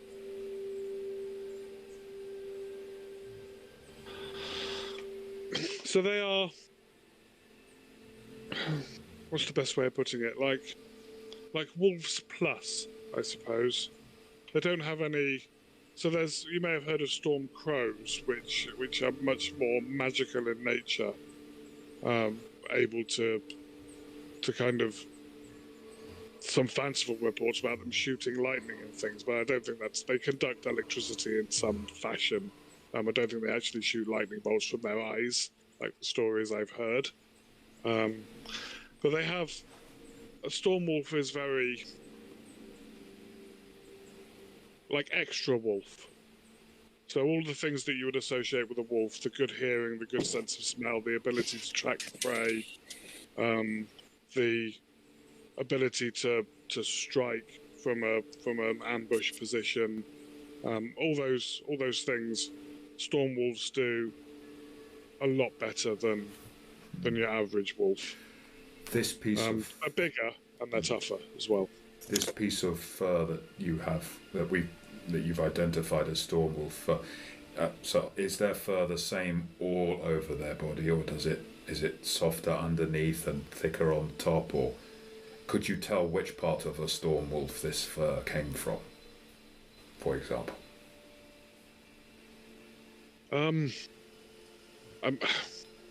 So it looks like it's quite long, so it looks like it's from possibly a flank or a tail. Could somebody have pulled this from your storm wolf? I pity them if they had. Well, what if they did it wolves, magically? so they can detect undead. Interesting. They can smell out undead. Is her storm wolf is Aelf there with us? Aelf is there, yeah. I mean, they would have my sympathy if they attempted to pull some fur out of Aelf. Yes. I don't. Well, this isn't Aelf's. This is. I mean, it's a. Where did you find this? We can't really say at the moment. I'm really sorry. I really wish I could. One beastmaster to another. I think there's an animal being mistreated. So give me a creature lore test, please, Mindy Lell. Difficulty 5.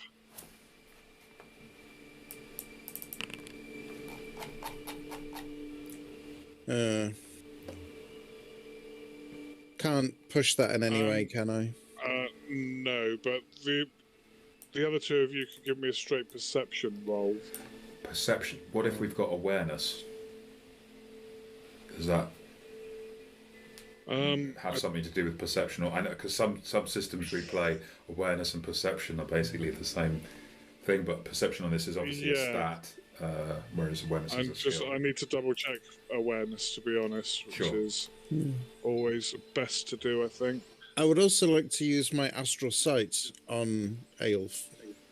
Yes, you could use awareness instead of perception in this case. Absolutely. Fantastic. Difficulty? 7. Thank you. Nice. This fur is not from this wolf. This wolf is not missing a large enough patch of fur, or any. This wolf is very well looked after, very well groomed. A patch of fur this size would be noticeable. It's also not quite the right colouring. Doesn't look like it would fit into the pattern of Aelf in both senses of the word. Gotcha. May I suggest that we are... Mindy Lell is being very cautious, and for good reason. There has been a crime committed. There has been something that is... We are investigating, and we hoped that you might be able to identify this fur, and now you have told us it is Stormwolf, and we can see it is clearly not from your Stormwolf, of course.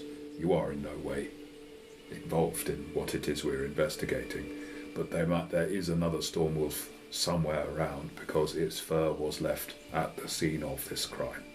Hidden? Hidden indeed, thank you. Would your Stormwolf not recognise the presence of another of its kind? Could it follow the scent of the fur? This is a matter which could lead to great, shall we say, uprising within Haven if it were not resolved, particularly given the delicate, and at this point Shulian's really struggling, political situation with the troll. As you've been talking, both Garisha and JT kind of are exchanging looks and looking very interested.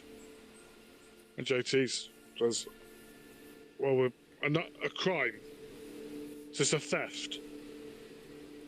This is a theft, isn't it? We've got to tell them, haven't we? I think we should tell them, Garisha. Maybe they can help us if they're helping somebody else. Please. Yeah, we had a theft. We had a theft about a week ago, 7 days ago. Something was taken from us. It wasn't a piece And of at this point, parchment. Sorry. we will draw the session to a close Fantastic. and pick up next session. Yeah, we had something stolen from us a week ago. Thank you very much. Thank you indeed. Thank you very much, Thank Damien, you for very running us much. through this. More so, this is interesting. So we've had a look at the combat, a lot of the combat mechanic in the initial sessions, and this is A lot. obviously. The combat mechanic, yeah. Am I right in thinking this is more what Earthdawn's about normally, like much more of a sort of heavy role playing? I say heavy, but like This is role much play more my focused. experience of Earthdawn. Ian, you've played a little bit before when I've run first edition before. There's more role playing, more investigation, more puzzles and interaction than combat. The combat systems, I think, is a good system. I think it has its flaws, but the lore of Earthdawn is something that drew me when I first started playing it way back before the dawn of time.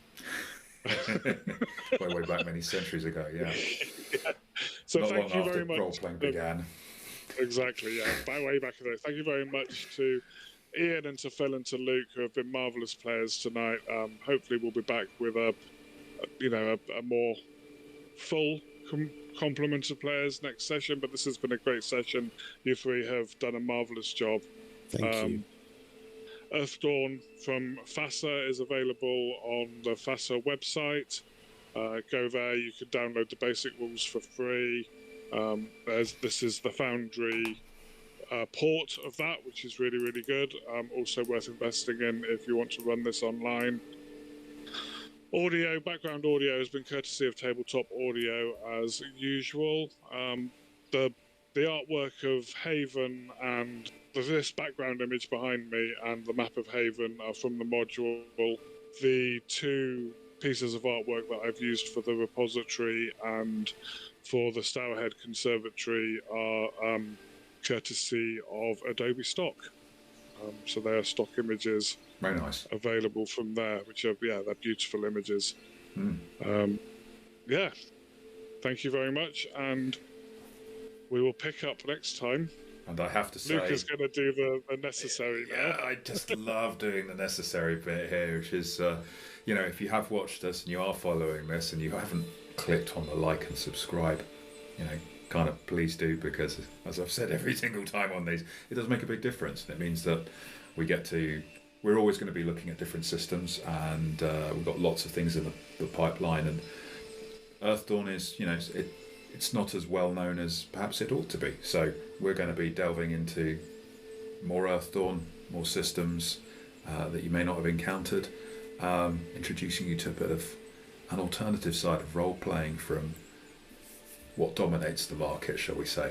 Yes. So if you want to support that, please like and subscribe, and we look forward to seeing you on the next video. Thank you. Thank you. Bye-bye.